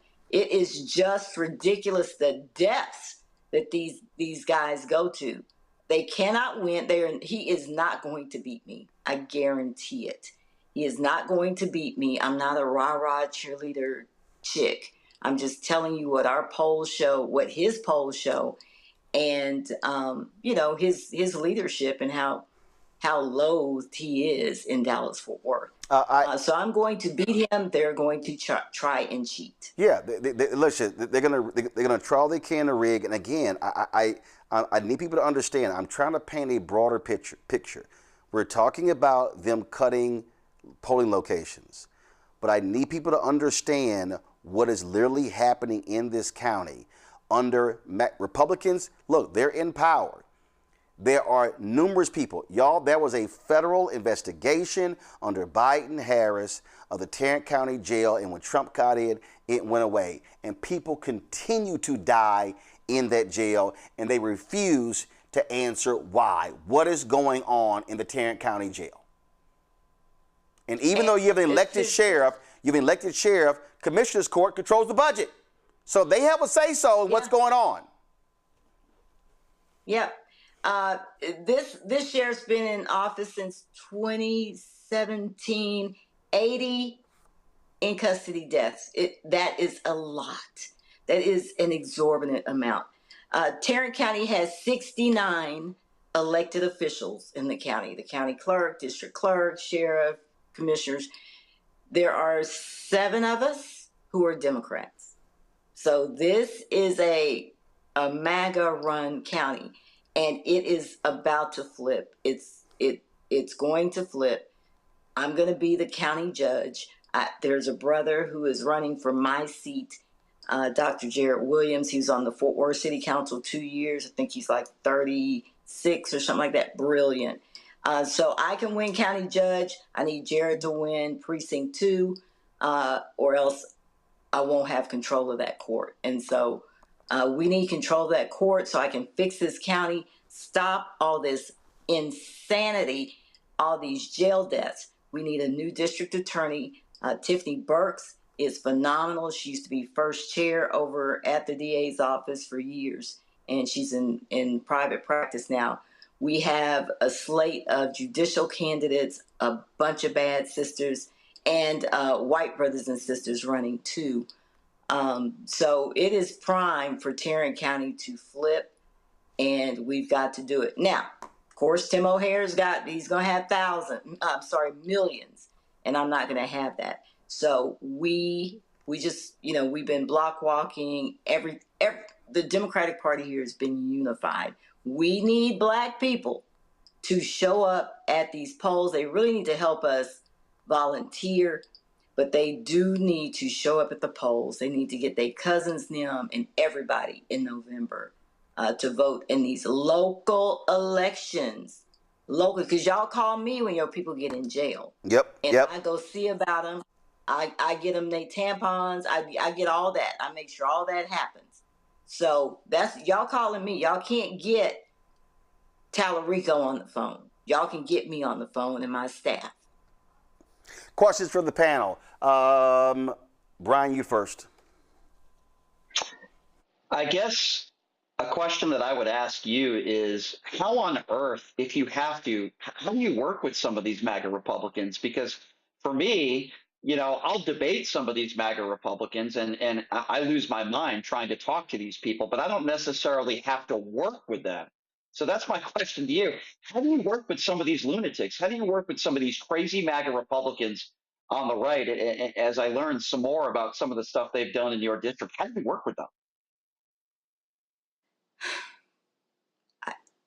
God, I go to Commissioner's Court very, very prepared. There's not much they can get over on me. I try to focus on the issues of the county. My staff and I go through that agenda with a fine-tooth comb. I think me and my entire staff of 5 left the office last night after midnight because they try to slide so much on the agenda, and they're wasteful. They're dipping into reserves because guess why? Our sheriff forgot to budget for overtime. So don't ever tell me these MAGA guys are fiscally responsible. $7 million we had to dip into reserves for the sheriff's department overtime. $10 million because somebody screwed up on the Blue Cross Blue Shield employee benefits. So they're not conservative. But I call them out. This man, and Roland can remind you and find the clip, he told me, you sit there, you be quiet, and you speak when I tell you to. And I'm like, oh my God, and it's just, they vote against every proposal I want. It could be for, it's for the community. It's for sub-recipients. It's for community groups. It's for people. It's for programs. They vote against. They just 1, 2, 3 vote against it. It is tough. It is disheartening. I am thankful for the advocates. Again, thank God for the great white people, the Latinos, and my brothers and sisters who don't leave me down there. If I couldn't look out in that audience and see those folks, I probably would have crumbled by now. But I'm here for it, and I'm thankful for the advocates. Joe? I'll say the same thing, Commissioner, I said to Jasmine Crockett. You strike me as a real one. Don't take but a minute to see that. But I want to ask you 2 things. First of all, this recent hearing, you have the overflow rooms. You have a lot of people there going there, obviously scared to death of you running. That's why, they didn't made you special, that they want to actually cut away, hundreds of polling places, right? Are you optimistic that people are actually getting it, that they really understand and they're tired enough, sick and tired enough of being sick and tired, that they'll do what they need to do as you do the things that you need to do to, among other things, bridge build. It's hard to be a bridge builder when you're dealing with the things that you're dealing with, but you're finding a way to do it. And connected to that, How does us regular folks support your campaign? So yes, I am very optimistic that people in Dallas Fort Worth have gotten it, and I'll give you some reasons why. Because I'm not, Jasmine and I are close. We've been knowing each other since before either of us were elected. When I was NAACP president, and she used to help me with my cases and stuff like that. And so I'm not a Jasmine, so I can't walk into some place and people know me, except now I can. Grocery store, restaurant, and people come up, any ethnicity, I promise you, and say, I got your back. Thank you for doing what you're doing. How do you put up with it? Can I give you a hug? So people are getting it. When I call, they come. All of the organizations, there's all sorts of organizations doing the work, but they are working together. So it can be unity in the community. It could be the Fort Worth Tarrant County NAACP. It could be the Justice Coalition of Tarrant County. It could be United Fort Worth. It could be the Broadway Baptist Church. They all work together, and their focus is on the county. They look at the school district, they look at city council, but our county judge and myself, the focus is on the county, and people I can be in Dallas, I can be in Frisco, and people go, oh my God, it's you. Thank you for doing what you're doing. So, of course, campaigns take money. And so, I don't know if I can do this here. VoteAlisa.com. Yes, you can. Right, Roland? Thank you. And then we need volunteers, and we have a good volunteer cadre, but we need more, because we're on these doors every weekend, and we're expanding into the week, and we're phone banking, and I'm going to need people at the polls, poll greeting. So and just text people, text them this shit y'all saw today, insanity. And say, this is what's running your county. This is your health department, your county hospital, MHMR, mental health, mental services. The county runs everything. Name something. DA's office, like Roland talked about, Crystal Mason. I don't want an update on the Crystal Mason case, because I don't want to get him started again. I had the DA come today and talk to us about this bogus-ass election integrity unit that they established when we first came into office in 2023. You have 1/10. What the hell did he say? How many cases do you have? Of all the cases the DA has, election fraud cases are like 1/10 of a something. Like, man, so you have a whole election integrity task force for what? To go and hunt down people like Crystal Mason and try to make a case out of it. Yep. This county is insane. It's led by racists. I just told you, 69 of the 69 elected county officials, only 7 of us are minority and Democrat. So, no, we have zero judges on the bench. You hear me? Mm-hmm. 0 judges on the bench. Every judge on the bench here is MAGA. Everyone. Yep. All your district judges, all of them. So, folks, so one, you can't get the website. I own the show, so you ain't got it. So, y'all, the site is Vote Alisa Simmons, ALISA Simmons.com, VoteAlisaSimmons.com. And yes, you can give to her campaign, even if you don't live in Tarrant County, don't live in Texas. Mustafa, your question. Yeah.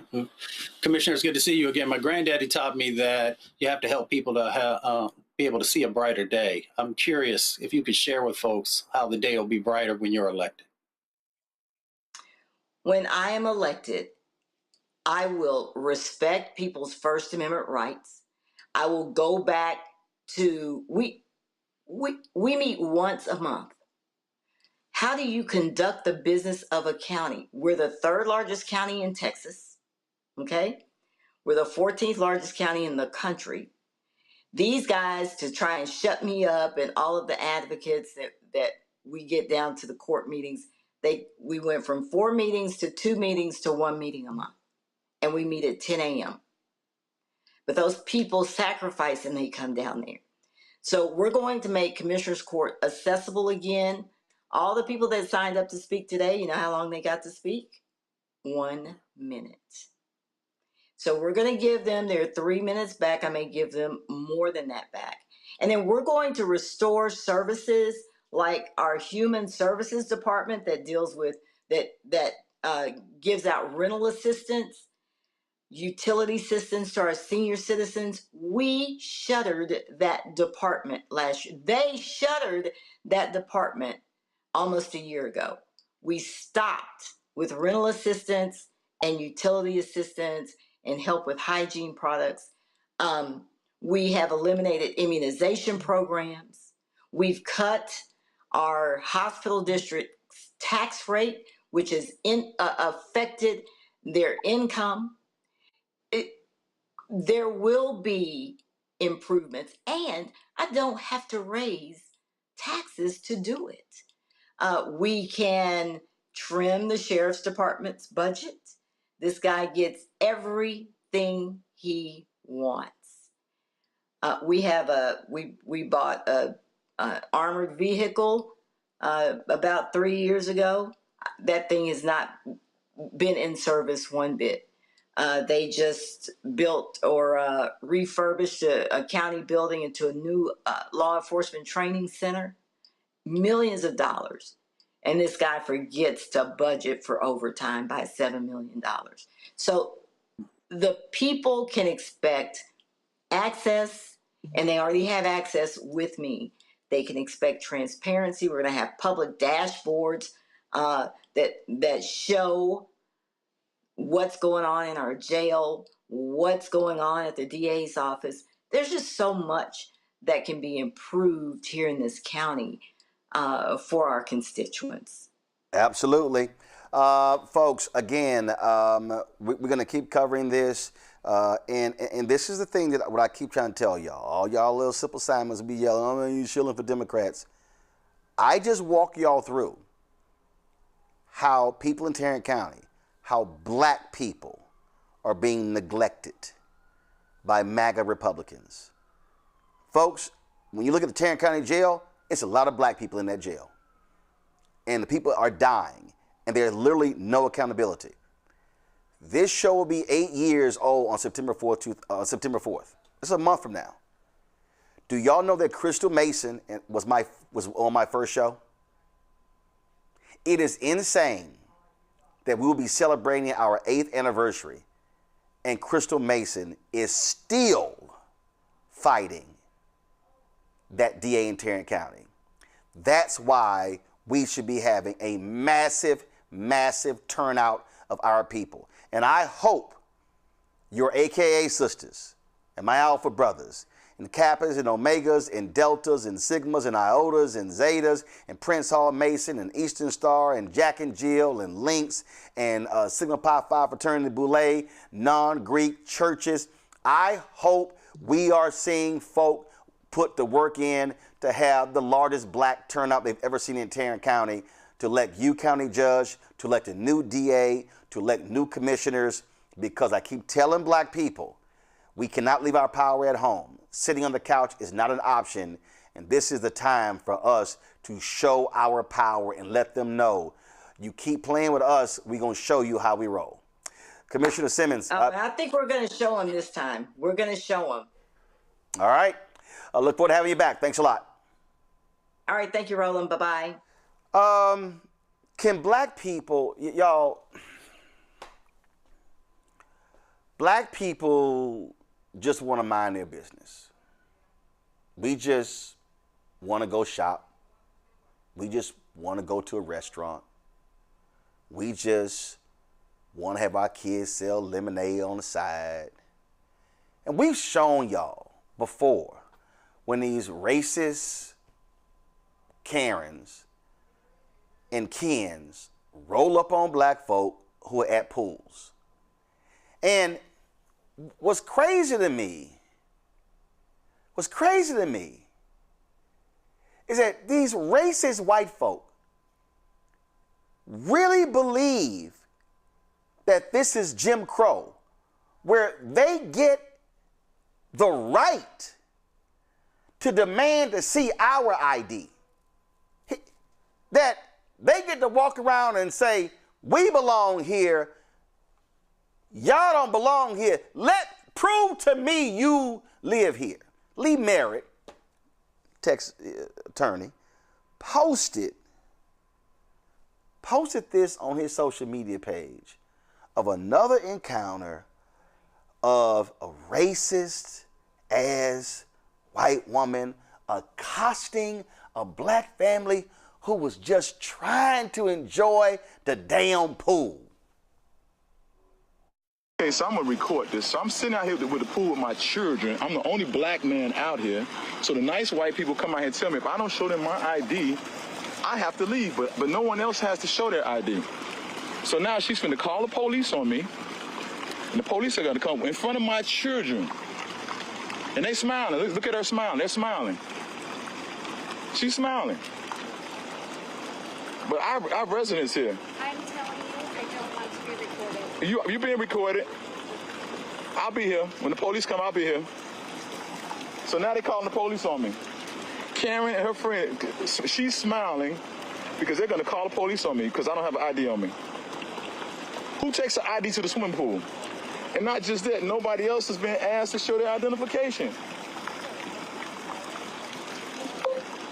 All right, let's see how this works out. This is crazy. Now my children are here. This is in front of my children. Welcome to Chicago. Look at the white man, he's swimming. The guy, there's a kid over there, does he need his ID?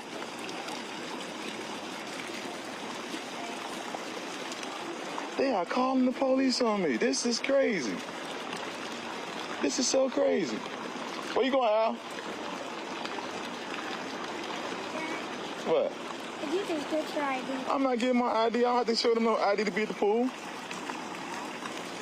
Karen up and the other lady just smiling. This is crazy. The cops and you could get in jail. I don't want y'all to be traumatized by this, though. No, don't cry. You don't have to cry. So have a seat, Kingston. I want you to go in jail. They're not going to put me in jail. Please, just get your ID. No, we can, just because we're black, we can sit it just like everybody else. Wow, welcome to Chicago. Yeah. Hey, peace and blessings. This is your boy Leo Sullivan. This is our last day of Chicago. Yesterday there was an incident. I think we handled it very well. Karen made us leave, tried to make us leave, call the police on us. We ended up having a fabulous time in Chicago. Unfortunately, when she called the police twice, because when I went to go ask her name and information, she said I was weird, and she wouldn't give me her information, her name, but she called the police on us and called us weird. Still, it was a learning experience. Got back to my room, the police came and knocked on the door for the second time. She reported I had harassed her, which was interesting. Fortunately, my kids were there, but it was a learning experience. Al, what would you say you learned from this entire experience? I would say that I learned it shouldn't matter what color you are, but it definitely does. And my guys taught me to never judge someone off of the color of their skin, but their character on the inside. So yeah. Okay, that's a good lesson, valuable lesson, huh? Kingston, what did you learn? Just because a person's an idiot doesn't mean you have to be one. An idiot. She was an idiot. Well, anyway, we're going to say a prayer for us. God is good.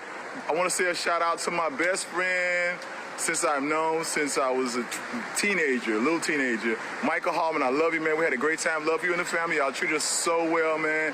And we can't let one bad experience dictate, you know, what is best for humanity and what's best for our children. We learned a lot from this. Take us out, y'all. All right. We just celebrate. We just celebrate. Okay. I'm really trying not to cuss right now. Because I need people watching to understand that what you just witnessed is trauma. Here's a black boy with his dad trying to enjoy the pool, and he is oh, she's calling the cops. I don't want nothing to happen to my daddy. Black boys and black girls are witnessing simple encounters turn into crime scenes and then funerals being planned. And this white woman having the audacity, Mustafa, to walk over and question him, but she didn't question nobody else around the pool.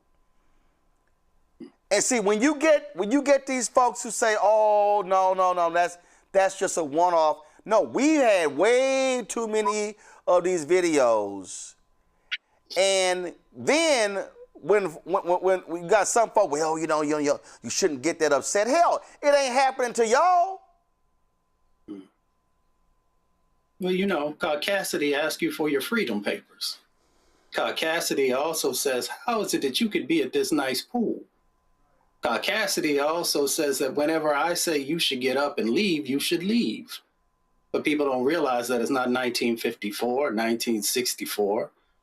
So Cassidy does not necessarily have the same power that it once does, but they do know how to weaponize it. And of course, the weaponization is, let me call law enforcement and create a narrative that when they come to the scene, it's often in a very confrontational situation.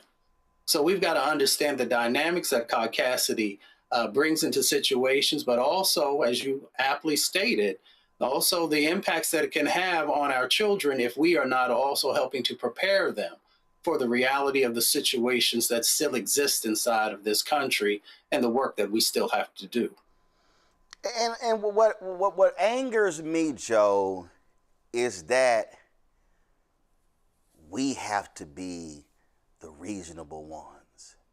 We have to not overreact. We have to not get upset. We have to not scare the white woman.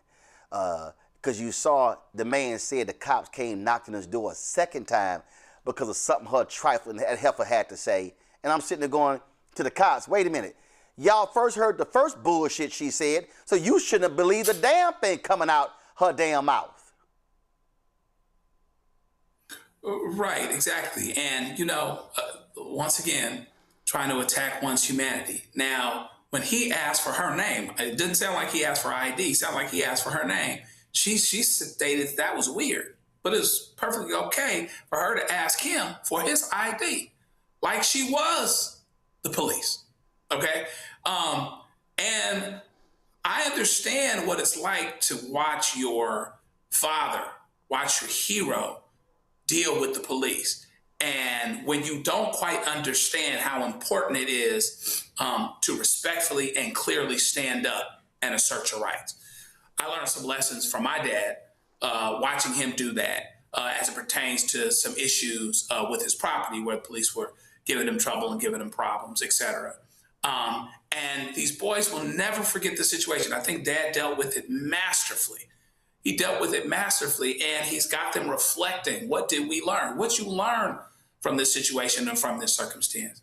So we know that, gosh forbid, they have a police contact or a Karen contact that they shouldn't. They're going to understand what their rights are, and they're going to deal with it the right way, okay? And so it's a learning opportunity. It's a learning situation, but at the same time, you got to ask yourself, how many times we're going to have to do this with these Karens? Because I'm going to tell you right now, this brother's on the regular, cool, calm, cool, and collected side. Because I know some folk that would have dealt with that Karen, and then the police really would have something to pick them up for. You know what I mean? So she might have got what she wanted, but she'd have had a black eye too. You know what I mean? So she's lucky that this father was rational and the way that he needed to be. And so hopefully we can continue to use that as an example, see that for what it is, and say, as much as we want to curse, fight, whatever it is it might be, where we are morally justified in doing that and having righteous indignation, we know that the best thing that we can do to protect our children, protect our families, is to be seen as following the law, and do everything that we can so that if I've got a complaint and you got a call, you got a complaint, you got to call somebody like me, then hopefully it's because you lived through the contact, and you can move forward from there if you're still around. Brian, this woman is a modern day Carolyn Bryant. Carolyn Bryant, of course, who lied about Emmett Till. This woman lied. Yep. And this woman felt that her whiteness gave her authority to demand his ID, to demand his name. And if you don't give me what I'm asking you, I'm calling the cops on your black ass. That's literally what she did. Embarrassing to watch, really embarrassing. I have a couple solutions here. First of all, I believe when people call the police like this, and clearly this is a case of racism, that woman should have to foot the bill. How much money did it cost taxpayers to have those police officers come out not once, but twice, for no reason at all? So if it's proven that she called the police for no reason, which clearly the only reason is that they're just black people that are enjoying themselves at a pool, she should have to foot the bill. The taxpayers have to pay to have these police officers come out here. Number two, I tell this to my listeners, Roland, all the time. I'm glad that he recorded this. Let's make her famous so that everybody knows who's the resident racist in your community. Find out who this woman's name is. Put it out all over social media. People need to know who these people are. I don't care whether you see someone treating somebody poorly because of the color of their skin at a 7-Eleven, if it's at a pool, if it's at a McDonald's. Make these people famous, put them on social media, find out where they work, and I hope this woman loses her job. I really do, because she's an embarrassment to society. She's an embarrassment to people who look like me. And I thought that young man who recorded this, the father, did a great job. And you have to record these people. You know, well, that's why we have cell phones with cameras now. Listen, I agree with you, but let me remind you, the white racists who call that black kid the N-word at the park, the racists donated $750,000 to her. Yep. You're right. So I mean, and there are people like TNC Entertainment, people who are calling these people out, but this is just who these folks are. But when we see this, we're going to definitely show it, because we want to keep reminding folk that this is still happening in 2026. Quick break. We come back. ShopBlackStarNetwork.com segment. All right, folks, let me get personal for a second. My mom had questions about her Medicare, so she called Chapter, a Medicare advisory company, and she texted me right after saying it's a great benefit. It was easy. A real person walked her through the whole thing, and now she understands better what's going on. But it's not just her. A woman in Yonkers wrote in saying the process was so simple, the enrollment was easy, and she was so glad she called. Then there's Marilyn, 90 years old, in Florida, living on Social Security. Her premium climbed every single year north of $400 a month for coverage she could barely afford anymore. So what does she do? She called Chapter. They found her the same top-tier coverage for hundreds of dollars less. 90 years old, and finally somebody in her corner. I hear stories like that again and again from our community. The Medicare system was not built to work for you. Too much fine print, too many plans. Yet Chapter's advisors are independent and honest, the only Medicare advisors that compare every plan nationwide. They're focused on one thing, what actually works for you. If you're already in the right plan, they'll tell you. No games. And people who switched with Chapter saved an average of $1,100 a year. All it takes is 20 minutes. You talk to a real person, and it's completely free help. So call Chapter at 724-264-8281, 724-264-8281. That's Chapter. Let me ask you a question. Why do so many people seem to think they know black men so well? What they think we want, what they think we need. Hell, they even tried to tell us why and how we voted, but never had a conversation with us. Never asked us how we felt, what brings us joy, what makes us angry, what makes us scared. How do we live? That's what this show is about. No translation, because we don't need anybody speaking for us. We can speak for ourselves. This will be a show where we bring brothers on that you don't see on every other talk show. Nope. Brothers that are doing work in local communities with black men for black communities. We're going to hear each other and try to understand, so perhaps we can move forward together. No translation, because we don't need anybody speaking for us. Nope. What we need is each other. No translation, right here on the Black Star Network. Check it out. I'm Ryan Wilson, CEO and co-founder of The Gathering Spot, and you're watching Roland Martin Unfiltered on the Black Star Network.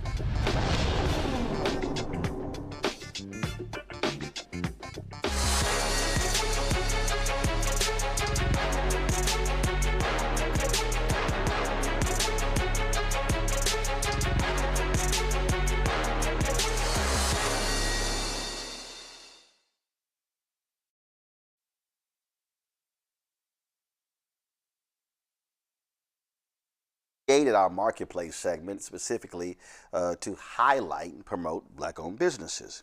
What we have to recognize is that many of our businesses are actually sole proprietors, single businesses. And so how do we build capacity?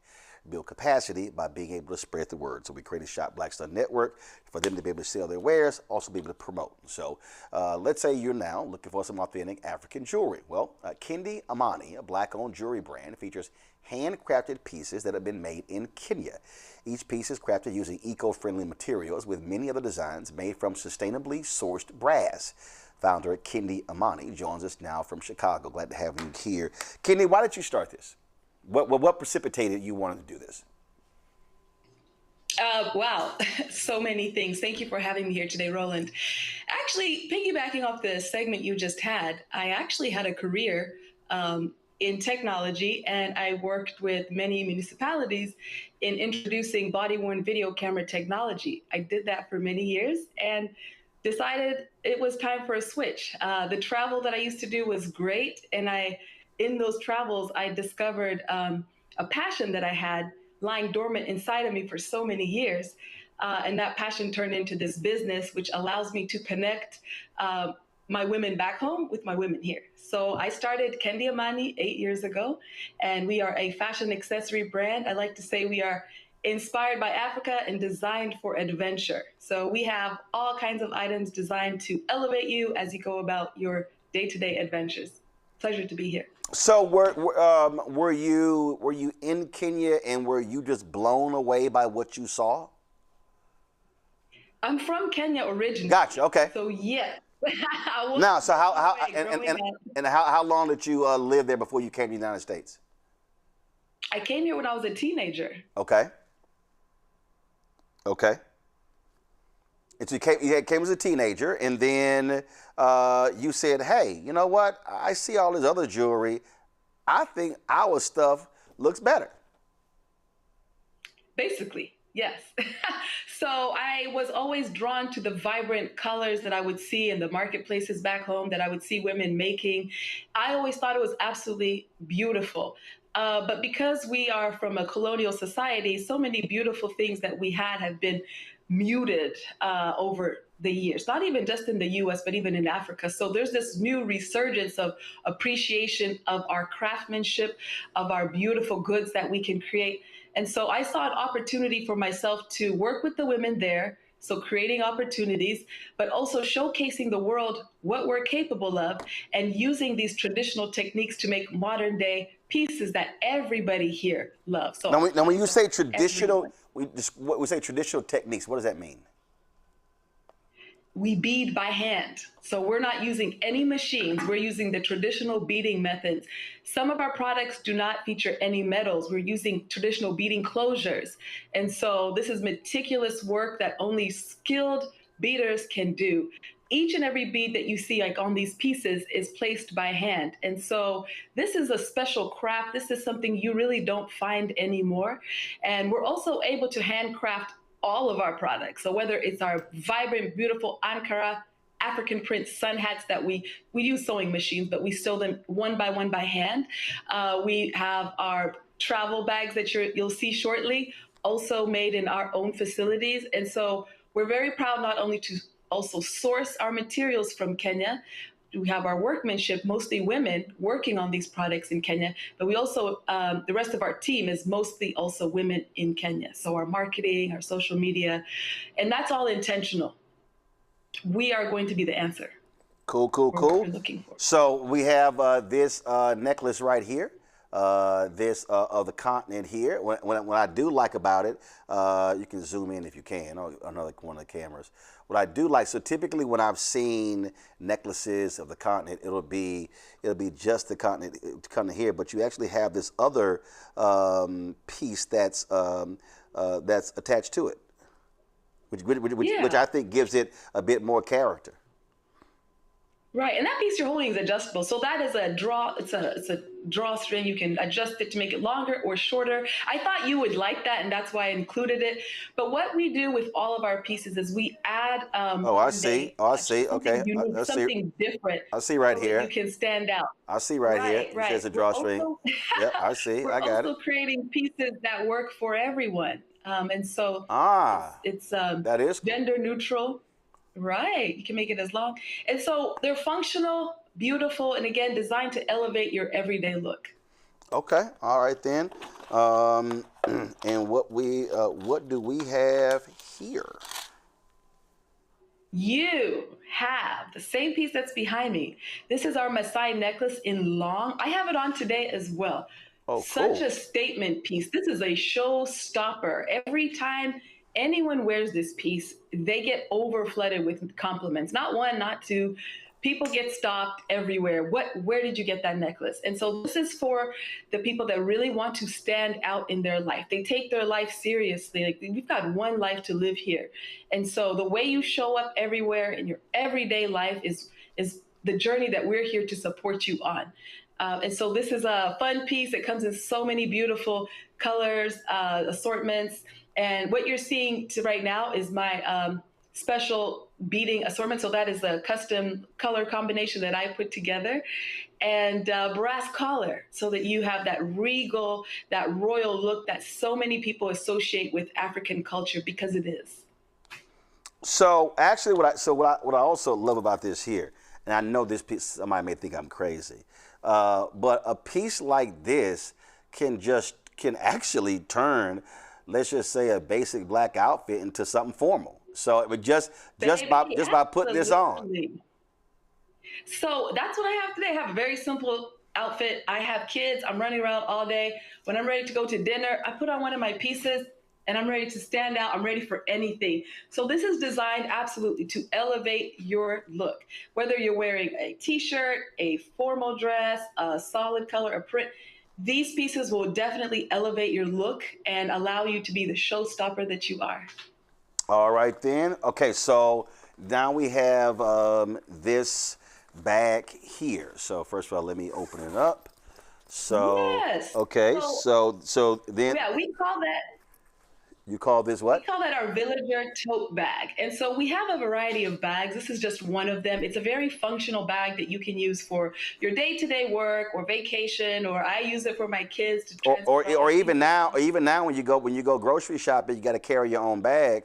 And so So you got stuff in here, then you've got a zip pouch actually, wow, that's a deep, because normally they're not that deep. That's a deep zip pouch. Yes. And then you have where you can put water bottles or something on either side.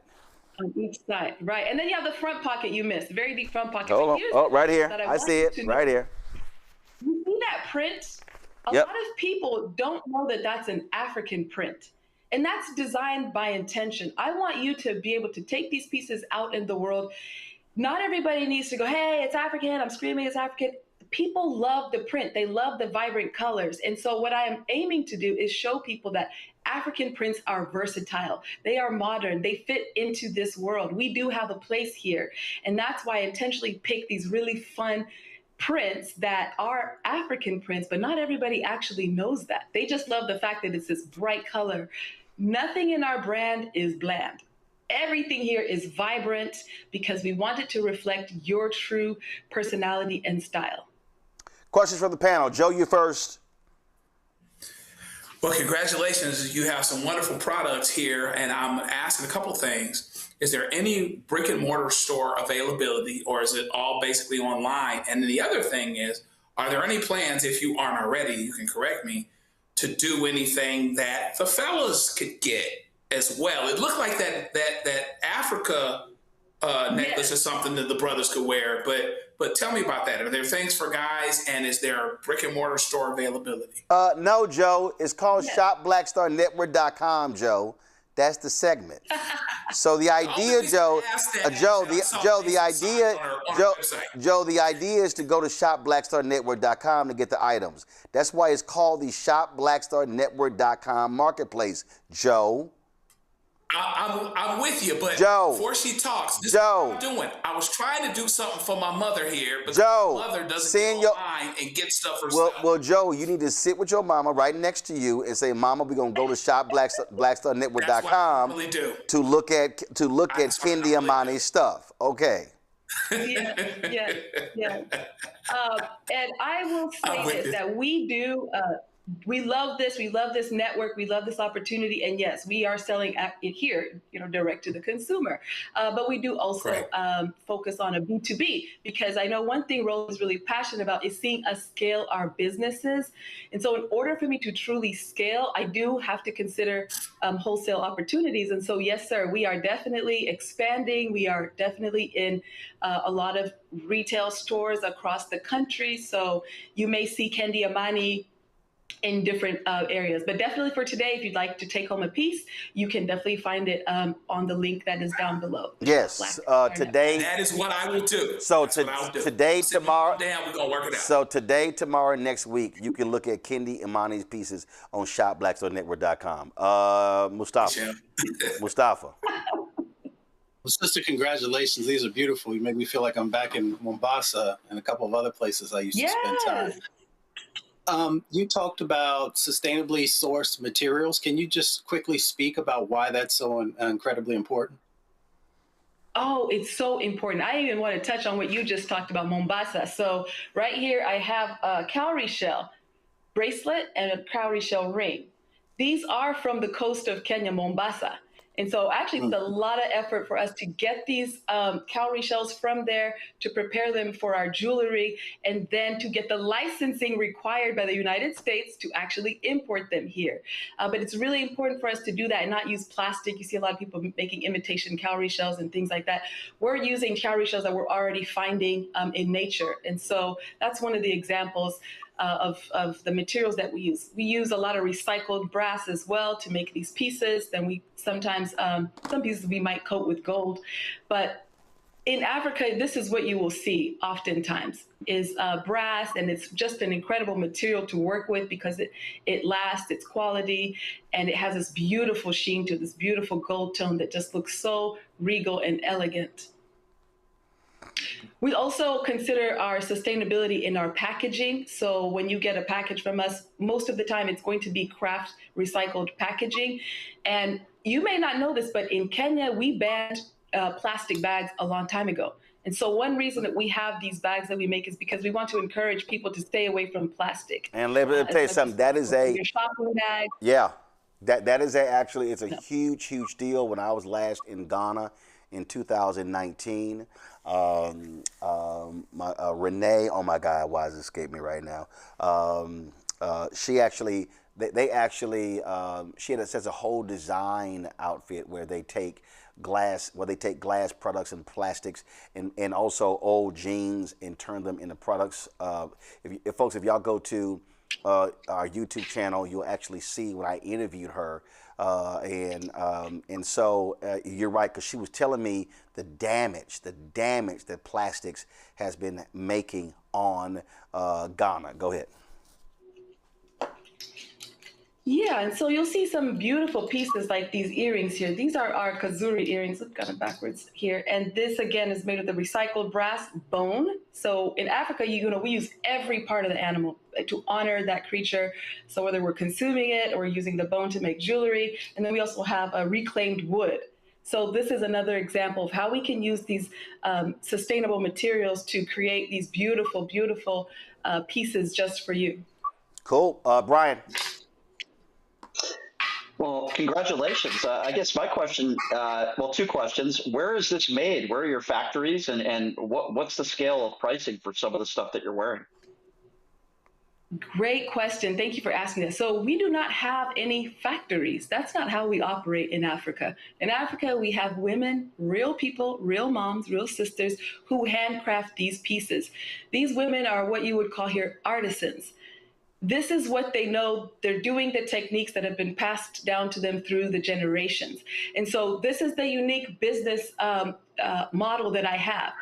When I've gotten orders in the past from, say, Home Shopping Network, QVC, HSN, we have to make a lot of handmade pieces fast, right, in order to fulfill the demand. So we bring on more and more women to do the project for us. So we create we have beading circles that we can create where we teach the women how to make the product, and they go and they make it and they turn it into us, and they meet our specifications and our guidelines. These women are business owners too. And so this is how we're creating a large ecosystem of women business leaders, women artisans, all being supported by your purchase.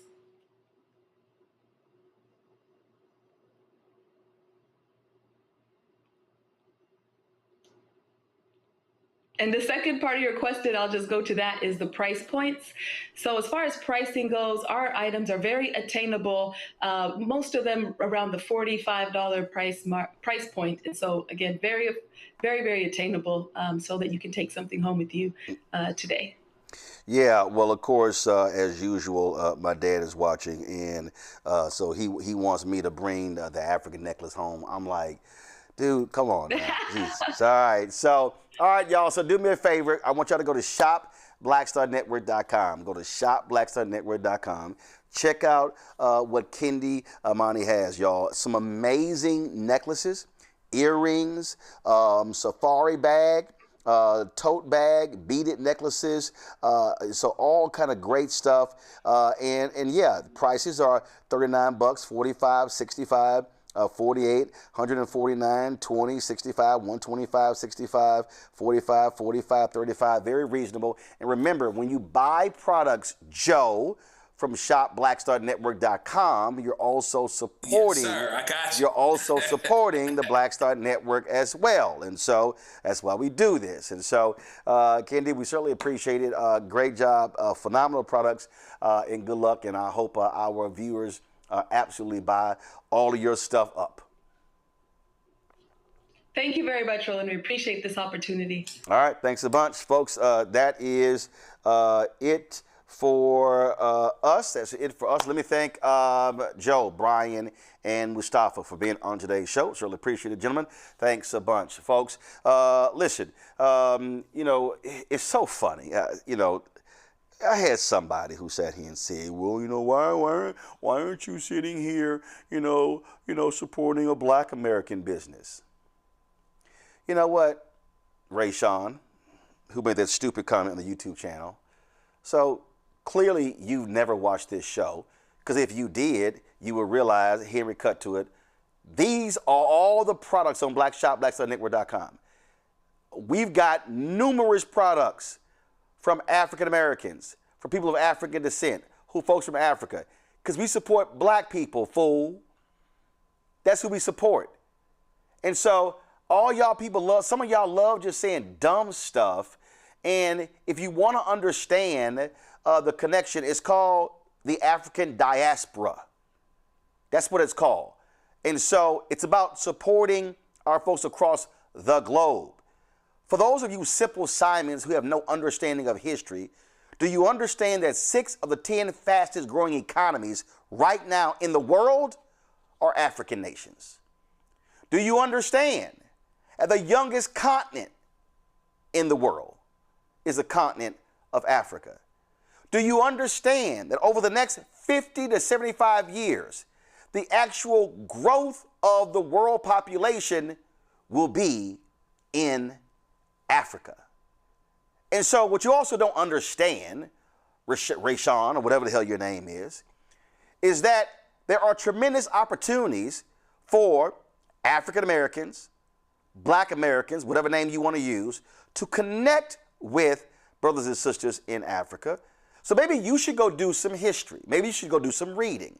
Maybe you should go look up somebody called Reverend Leon Sullivan and the Sullivan Principles, where he sponsored an annual conference that brought together African-American, Black American business entrepreneurs, and folks on the motherland.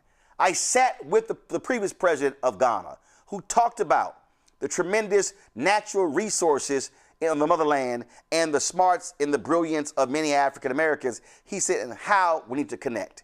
When I went to Ghana and did our 8 or 9 part series, if you go actually watch it, you will see there's a sister who actually has the largest wastewater management company in Ghana. You will understand what is happening with black businesses going to Liberia and Senegal and what's happening in Nigeria. Maybe if you actually do some reading, you'll realize a recent deal that Viola Davis and her husband struck a deal with the South Africans who are financing many of her television and movie projects. See, when you are a simpleton and you just say silly stuff like that, you don't even understand the logic. Do you understand that white Americans do business in Europe? They have business interests in France, Germany, England, Italy, other countries. You have folks doing business in Indonesia, Japan, China, doing business in Dubai, Oman, many of those nations. So how silly it is to question a Kenyan American who now lives in Chicago. And why are you featuring her business? You're not featuring a black American. We have, and we will. And we don't care if you don't like it. Folks, if you're watching on YouTube, hit the like button. Do that. We want you to do that for our support. What we are about, folks, is about speaking to the issues that go on. I made it perfectly clear. We don't waste time with trash because we are living in a moment where African Americans must be fed tremendous amounts of information. Y'all saw the movie Malcolm X. And what did Elijah Muhammad say? Elijah Muhammad said, at great scene, Al Freeman, talking to Denzel Washington, he says that our people are thirsty. And then he took a glass of water, he put some ink in it. He said, when you're thirsty, you'll drink anything, even if it's a glass of dirty water. But then he said, he showed a glass of clean water. He said, but if we give our people this, they'll drink this. And so that's what this show is all about.